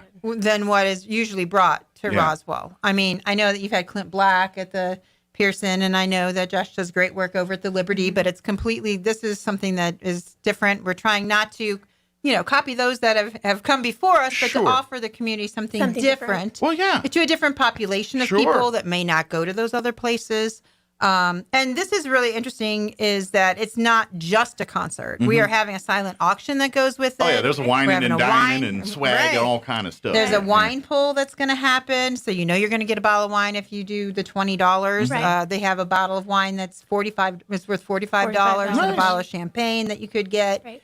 And if you're a VIP, which has turned out to be a really hot item, you're going to get the taste of Roswell. So Yeah. we'd like to thank Peppers, Portofino's, Backdraft, and the new restaurant Bewitched are all Yes. sponsors that are going to give us food for this event. I'm anxious. So- I haven't had a chance to go there yet, but I've seen their menu and seen everything, and it looks pretty tasty. They they've got unique spins on classics and things Right. like that. It's And really good. Carrie is part of the Autism Society, and Okay. she started. They started raising money for the park 2 years, before we jumped on board. She was at the get-go from the beginning, right? so So that's it's great. really exciting to be able to include them as well. Again, it's an all-inclusive park, so it's all children. Yeah. It doesn't matter, but the focus will be on autism.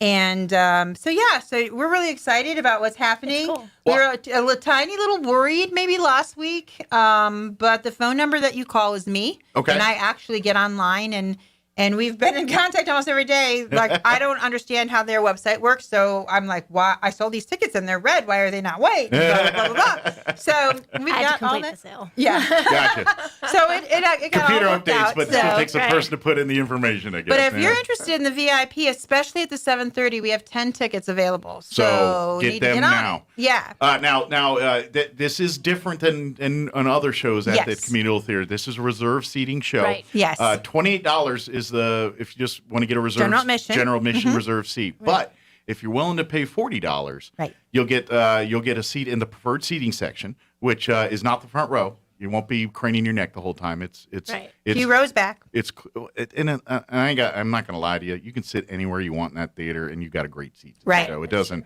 There is no bad seat in that theater. It's about 200 people, and if you have problems seeing and hearing it, we'll make arrangements, but you shouldn't. Yeah. Right. But you'll get preferred seating, and then, like you said, you get the taste of Roswell here, and it comes with a And you also get to meet Swearingen and Kelly before the concert. Yeah. So they'll come out intermission. They'll have their CDs and different things that their swag that they want to sell. But you get to meet them before the concert. So regular folks get to meet them after. So if you have any hope or desire of hoping to get a request, that's maybe your only opportunity is to get a VIP. So if you're like saying, do you guys do this song? If you could work it in, I'd be a happy VIPs camper. can come at 1 o'clock, and they can show up as early as 6:30. Now you don't have to.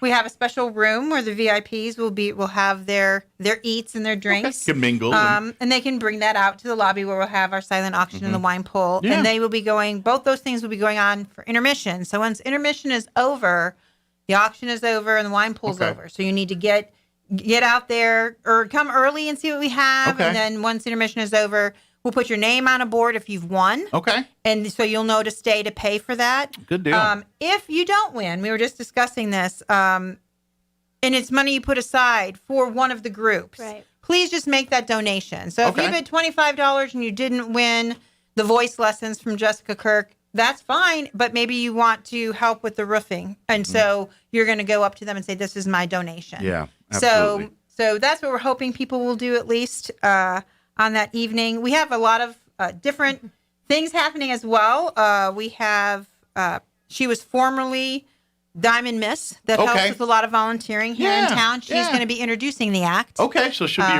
your MC. Kind I guess of you the could MC. say. I wasn't sure if I'd be on my walker or what I would be, so I had her lined up. So Get your walker and bedazzle it. Right? There you go. Take the tube we're talking about. We can put some glitter. And we can get y'all dolled up out there. Yeah, let's do this.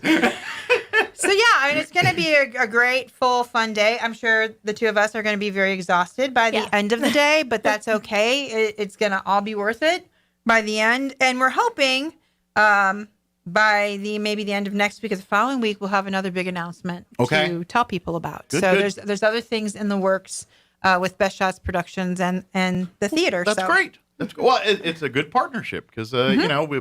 Both are community-oriented, community-centric, and exactly, and both need your support, and both are very important to support others in this community. I mean, so after our event this Saturday, you have an event coming up in December, right? That you're in rehearsals for right now? Yes, we are in rehearsals for Mother Goose Gets Eaten by Werewolves. Yes, and we open. It's a deep story. Yes, so deep.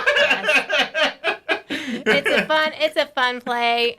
Actually, Mother Goose kind of finds out they're using real werewolves, and so she takes off. Okay. So she got to regulate. Right. You're messing up my fairy tales she's here. Like, I ain't doing this, Anyway, and cool. So there ends up being some other fairy tale characters in the audience, and they decide, we'll tell our stories. All right. So they tell 4 different versions of Sleeping Beauty, and it's super cute. That's fun. It's fun. It's a lot of fun. We're doing it with adults.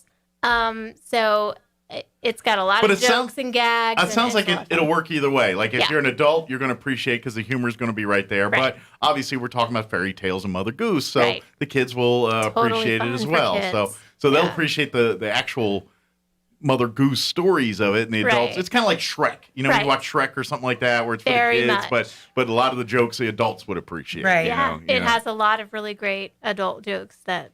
I think will go right over kids' heads, but, it's just funny, and there's a lot of physical humor in it, too. And this, when's the opening night on that? We open December 3rd. Okay, and we'll be the like normal, the 2 weekends, like normal. Friday, Saturday evening performances, a Sunday matinee that first weekend, and then the weekend after. Correct. Look for tickets soon, or are they on the website now? They're already on the website. You can get them now if you want. Okay, RoswellTheater.com is the website. Right. Make sure you spell theater like live theater, TheAtre, not the eater. That's Old a English. spell movie Old theater. English. Yes, Old English. Yeah. And you can also get Simon Garfunkel tickets there as well. Yes, get the tickets. Right. Or you can call 575-513-8119, and I'll be happy to sell you some tickets. I tell you, it's going to be a fun show. It's going to be one of those things. I think for certain people, they're going to go in thinking it's going to be quiet, folksy, and then they're going to go in and be like, holy cow, that was not, it's going to be lively, fun. Well, we're trying to make it an event, so it'd be a little different. I don't know, have you ever had a professional show at the theater? Have you ever done it this way before? To my knowledge, no, but I don't know for I would sure. say never say never, because it seems like there's been something there sometime. I think there's been something way back before my time. Community Little Theater's been there a long time. It has. Oh, yeah. We're 63rd season. Yeah. So. And to be honest, you guys have a great board of people that really have do their thing to make sure that thing stays afloat and keeps going. I do have an incredible board. And they've had to make some magic happen this last 2 years to keep things going. So please come out to the show, come help, come support, but come and have a good time because, I highly recommend shell out for the $40 VIP experience. Get your eat on, get your drink on, get your fun on. Come out and make it a date night. Yeah, the kids aren't going to be into Simon and Garfunkel. Well, keep them at home then, and you come out. And we're doing a 2 o'clock show as well. Yeah, we've gotten a lot of compliments, actually from Roswellians more than Artesians. Okay. Because we do have some Artesia people coming on Saturday as well. But a lot of people said, we're so glad you're doing a matinee. Yeah. I know what they're and we doing. know it's the time change weekend. Oh, that's but right, Sunday. it happens But you get an on- hour. It's the good one. You get an extra hour so you can stay out an hour late. Exactly. Yeah. So we're just really, I'm excited that the 2 o'clock is being so well received. And a lot of people have thanked us for offering that so they can be home. I know my friends from Artesia, they're not just coming to see the show, but they're going to spend, they're going to stay here and have dinner. Okay. So we're helping your economy Well, as I'm well. about to say, I think when you said a lot of the Artesia and Roswell, I was like, well, I know what's going on. The Artesia folks are shopping during the day, and then they'll have dinner and then watch the show that evening, which we'd love to have you. Come on down and come be a part of it and come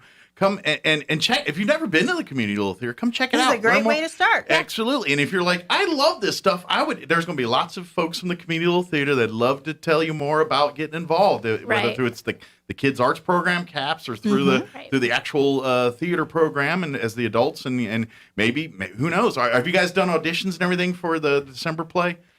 Yes. Okay. Yeah. Mother Goose is fully cast. But I imagine if you want to be involved with the crew and helping with costumes or set design, or they can always use able bodies there to get your foot in the door. Right. And that's the beauty of it. If you love creating, but you don't want to sing or dance or speak or do anything on that stage, backstage, lots of stuff. Put it this way: you can keep very busy without belting out one note of anything on stage. Sound and lighting. Poor Angela, I think, is the only one that runs sound and light, so she could use some help there to kind of for shows. She's probably tired of doing all the sound. And she was in the last one, so I don't know how you pulled that one off. But we had a different sound person. Chris, her husband, had to do it. Shannon. I don't know his last name, but his first name's Shannon. Could probably use some more on the roster there to help out with that. And, of course, if you love creating, making costumes, and someone's telling you to stop making clothes at your house because there's just no more bodies to put these on, then come on out to the Community Little Theater. Love to have you do that. Or if you love makeup and costume, if you're busy doing like glamour makeup all day, and it's like, man, I want to do something crazier. Community Little Theater's like, make that guy a gorilla. All right, come on. Or a wolf. Or a werewolf. Yeah, that's so there's roles for everybody. Right. Come out this weekend. Come out Saturday, whether you come at 2 o'clock or at 7:30. Tickets are still available for either. You can call Lori direct 575-513-8119. Again, that's 575-513-8119. Or if you want to go online and do it yourself. That's also the number for golf ball tickets. Oh, yes, if you want to still get your if you can't come to the show and you want to contribute, then give me a call. $10 to get your tickets. You and can still get a ball. Kiwanis is having actually a mixer at Backdraft on the 15th of November. Yeah, so you want to learn more about And it is going to be a business after hours. Okay. So there will be a raffle that will take place. So everything that happens at business after hours will happen. Yeah. But there will be eats there too, and there'll be some drinks, and you can see what we're about, and we'll have the game on TV. Okay. And it is absolutely free for you to come and check us out. Awesome. And then have some delicious barbecue. Right. From And then Backdraft. so you can, if you just want to know more about the park project, that's fantastic. If you want to see if you want to help us.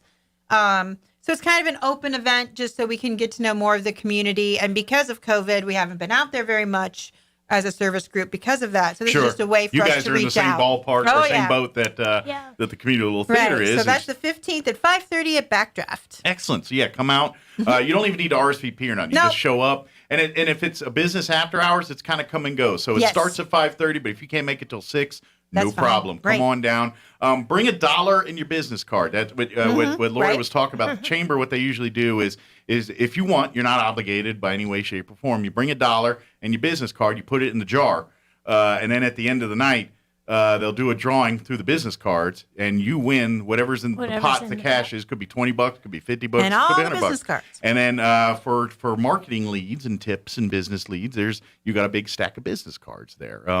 I've participated. I actually won one time, and the business cards. I'm a DJ, which is helpful for me, but I have much more valuable salespeople here that could use those. So I bribed them. You know, what are you going to do for me? I'll give you the stack of cards, but I'm keeping the cash. But who wants to be nice to Mike? Who wants to be nice to Mikey to get these cards? And I won twice, and then it was like, we don't want her to come anymore.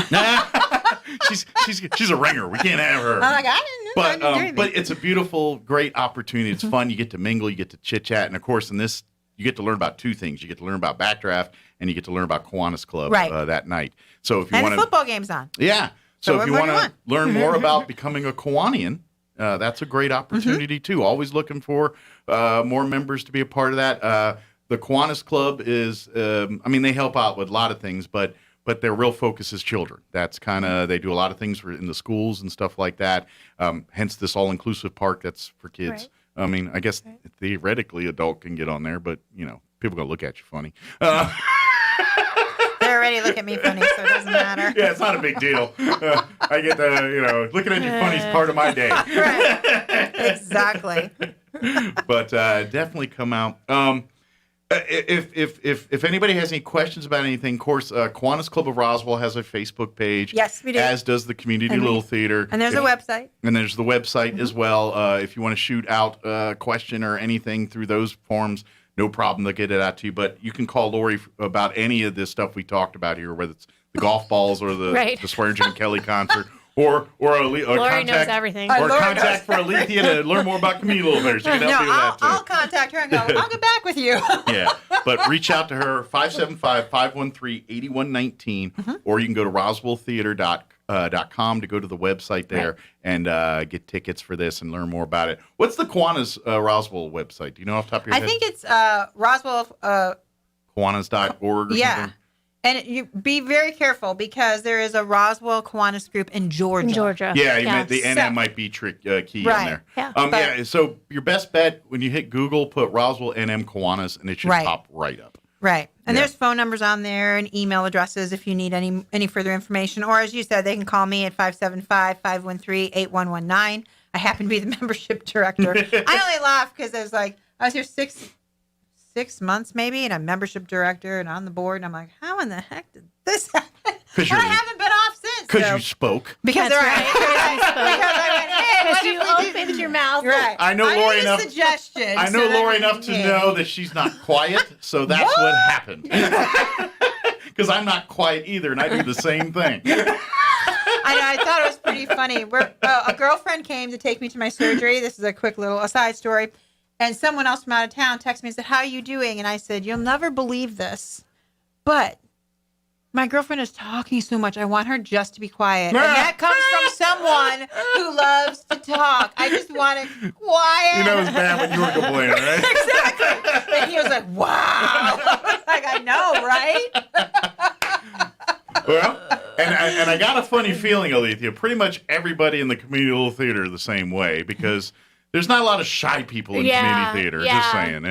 Usually a lot of hams. Pretty much, sometimes people raise their hand in meetings, but then they just talk. They're like, because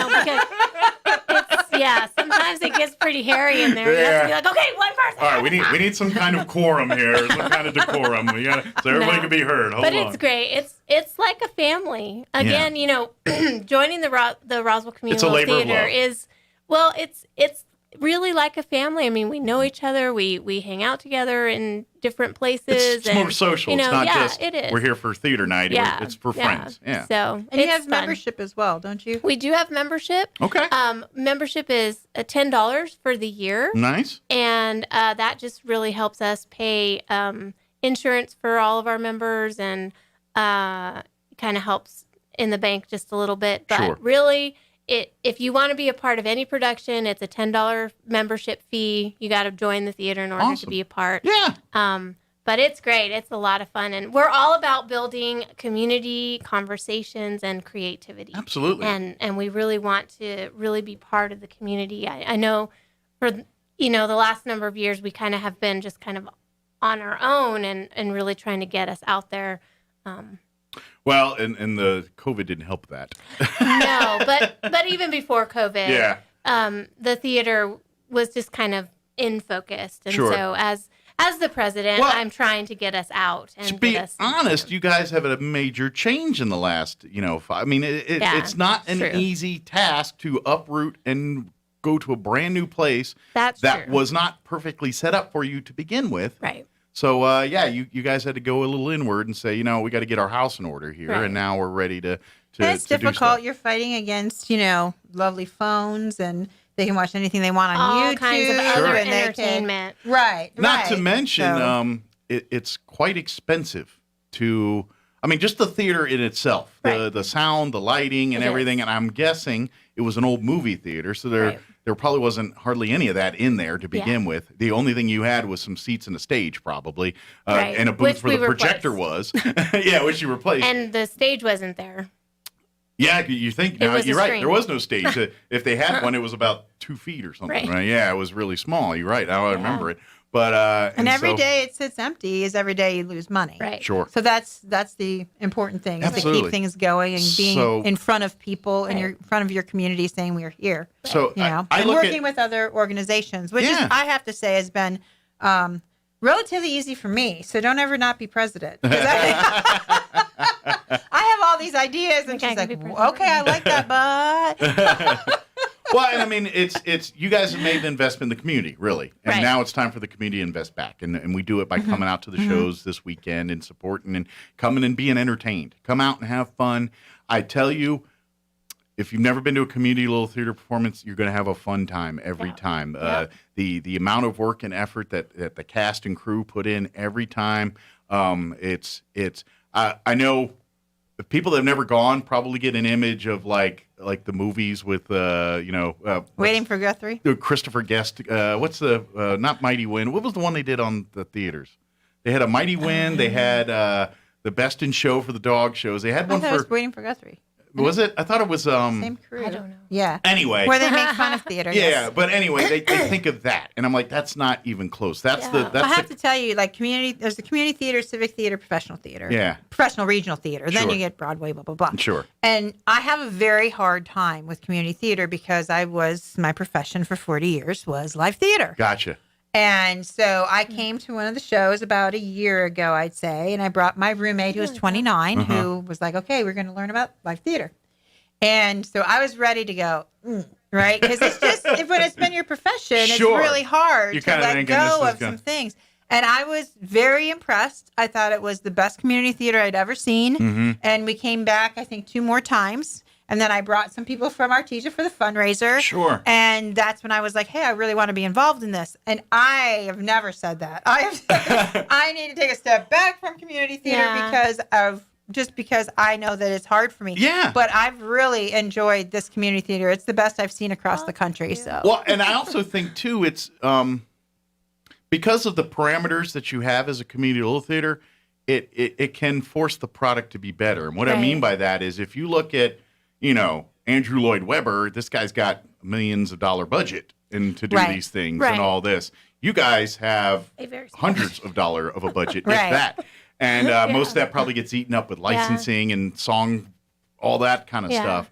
But in essence, to achieve what the guy that got paid $1 million to make, for you to recreate here in the community little theater, forces you guys to almost be better. And what I mean by that is you got to be creative. I can't afford the budget to make that scene that this guy did, but I got to make it just as believable. Right. So the creativity comes in, the thinking outside of the box, the problem solving, the camaraderie, the fun part. And you see that in every performance. You see the folks that are doing, and And to me, that almost puts out a better product because it's all passion. It's all and that's fun. even with bringing in the professional group. I mean, we had to go outside the box to get the silent auction things. We had to go outside the box to go, hey, we want to do Taste of Roswell. We want to, and then we will be promoting your place of business as well as helping us. And all we need is this. Instead of providing this whole meal, how about if you give us this? Right. And so I think we asked 4 places, and 4 places said yes. No one said no. That's great. No one grumbled that I know of. It was all, it was all really well done, and I think it's because they respect the community theater, and they wanted to make it work, and they want to help out, and so it's helped with this project as well to bring in professional shows. Yeah. So come support it. That's all we're asking you to do. You got the easy part. Come out and sit down and have a show. And if you can't come and you want to make a donation, please just get a hold of the theater and do it that way. Or the Kiwanis or both. And, or get a hold of Kiwanis. I think if you go to the Kiwanis website, there's a donate now button on there, isn't there? So you can do it that way if you prefer. Right. Community Little Theater, I don't think you have one. We have a donate button. Awesome. Cool. Then hit it early, hit it often. So if you can't come and you wanted to support, tickets are $28, donate $28 or $40 for the VIP. Or if what you want to give is $10. Everything for both projects will help. Yeah, and we really appreciate it. And we're going to hopefully continue to do things like this as a partnership. Right. So. Yeah, that's great. That's great to see it. So all we're waiting for is the fun part, is doing it now. Right. So come on Saturday. Again, reach out to Lori if you'd like to get a golf ball for the golf ball drop, which will take place Saturday morning. Or if you want to get tickets to either the 2 p.m. or 7:30 p.m. showing of the Simon & Garfunkel concert with Swearingen and Kelly. Again, 575-513-8119. That's Lori's number. You'll get Lori. You won't get Lori's secretary or anything. You'll get Lori. No, you get me. Unless she's like in the chair or something, someone else answers her phone. It was funny because I've had several people call that know me, and they're like, "We would like to buy tickets for the fundraiser," and I can see who it is right on my phone. So I'm like, "Hello, so and so." They turned their professional voice on you. All your friends turned on their professional voice, exactly. and you're like, "Stop it! I know who this is." Don't be acting like you know what you're doing. I know what's going on. Man. That's funny. But so call her. She'll get you set up. But if you want to just go and do it yourself, go online, Roswell Theater. And you can walk in that day as well. If you've decided at the last minute things change and you can come, then fantastic. Right. But we'll have some tickets. But VIP may not. VIP may be sold out, and you never know. What if everyone buys tickets between now and Saturday? If everyone in both groups would buy a ticket, we would be doing fantastic. So if you're a Kiwanian or you're part of the Roswell Community Little Theater and you haven't purchased your ticket or you can't be here, it'd be great if you donate the money that you would spend on a ticket. Sure. We could pay it forward. Let someone else sit in that seat. Exactly. Absolutely. Right? Yeah. I have someone in Indiana that bought 2 tickets, and she wants me to find 2 people to fill them that would enjoy the show. Yeah. Because she believed enough in the park. And to be honest, if someone's listening and they're like, "Oh, I'm a big Simon & Garfunkel, but I don't have $28." Reach out, call out and say, I would love to do this and whatever. And I'm sure Lori and them would be happy to make that happen for you here. Because we'd hate to give you an opportunity and $28 is what's stopping you, because that doesn't have to be. And if you love what's going on, maybe we'll put you to work for some stuff later on. That's right. Volunteer. That's right. We don't have dishes to do, but we got something else we can do. Yeah, work off that ticket. Although you guys snack a lot. Maybe there will be some dishes in the back. We do snack a lot. Is there anything we missed? Anything we want to make sure we share with folks, or did we get it all? I think we did. I think we got most of it. Yeah. I mean, like I said, just keep your eyes and ears open, because we're hoping to have more partnerships in the future. More shows coming. And this is a little farther on the horizon, but the talent showcase. Santa's talent show is coming back. Look for it. Too. Look for it here in December as well. But be thinking about your acts and and what you want to do now. I ain't gonna lie. There's a lot of people with talent in town. You got to bring your A game, because there's some talented adults and kids. And then Kiwanis is doing a dinner dance in January. There is no date yet, and it will be a fundraiser for the park. But it will be we will have birthday cake, because it will be our 101 year, because we didn't get to celebrate 100. So when I have more information about that, you can come to the dinner dance, or you can come just to the dance part. Is there official cake flavor for your 100th birthday? You know, like weddings have silver anniversary. Oh, I don't know. I know the cake will be blue and gold, because that's our colors, but that's all I can tell you. Well, if you want to go trendy, you go red velvet. But red velvet. Trendy. Yeah, there you go. Thank you, guys. I appreciate it. Thank you. We'll see you here next time. Thanks, Mike. It's 9:57. Let's take a quick break before we go. Don't go away. Yeah, okay, time to Have you ever had anything precious entrusted to your care? Maybe it was the family pet or a house-sitting job. Perhaps it was your first car or a big promotion at work. We're all called to be good stewards of many things in life. Take a moment to reflect on your own lifestyle. How are you managing your time? Are you putting your talents to work? Are you being a good steward of the treasures that you've been blessed with? Winston Churchill once said, "We make a living by what we get a life by what we give." Time, talent, and treasure. These are all valuable resources that we are to manage responsibly and to give of freely.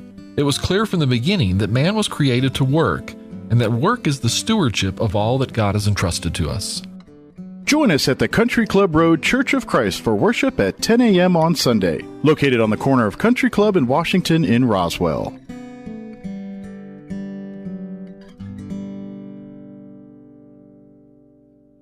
If you're faced with a decision on your current job and career path, please consider an advertising sales position with Pecos Valley Broadcasting Company. We have a veteran sales staff to work with and learn from. We represent 5 radio stations and an online platform that reaches thousands of listeners and viewers across the Pecos Valley and beyond. We pay a base salary and expense reimbursement, plus a generous commission plan. Within your first year, you could be earning $35,000 to $40,000 with room for growth. You won't be stuck in an office. You'll have lots of time for your family and will never ask your vaccination status. If you're interested, email jobs@pvbcradio.com and ask to speak with Vice President and General Sales Manager Thomas Beard today. Pecos Valley Broadcasting Company is an equal opportunity employer.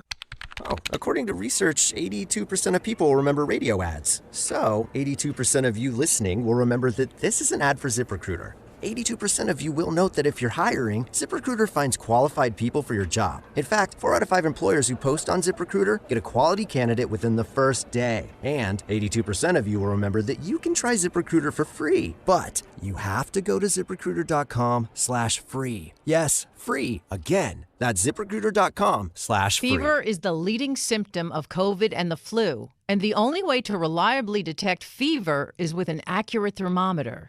Be vigilant and be accurate with the Exergen Temporal Scanner, proven in more than 100 clinical studies. Don't rely on non-contact thermometers. They are proven to be inaccurate and will not reliably detect a fever that might mean COVID. Be sure to seek medical advice at the first sign of fever. Learn more at Exergen.com. Hugh Hewitt is now in Roswell on 106.5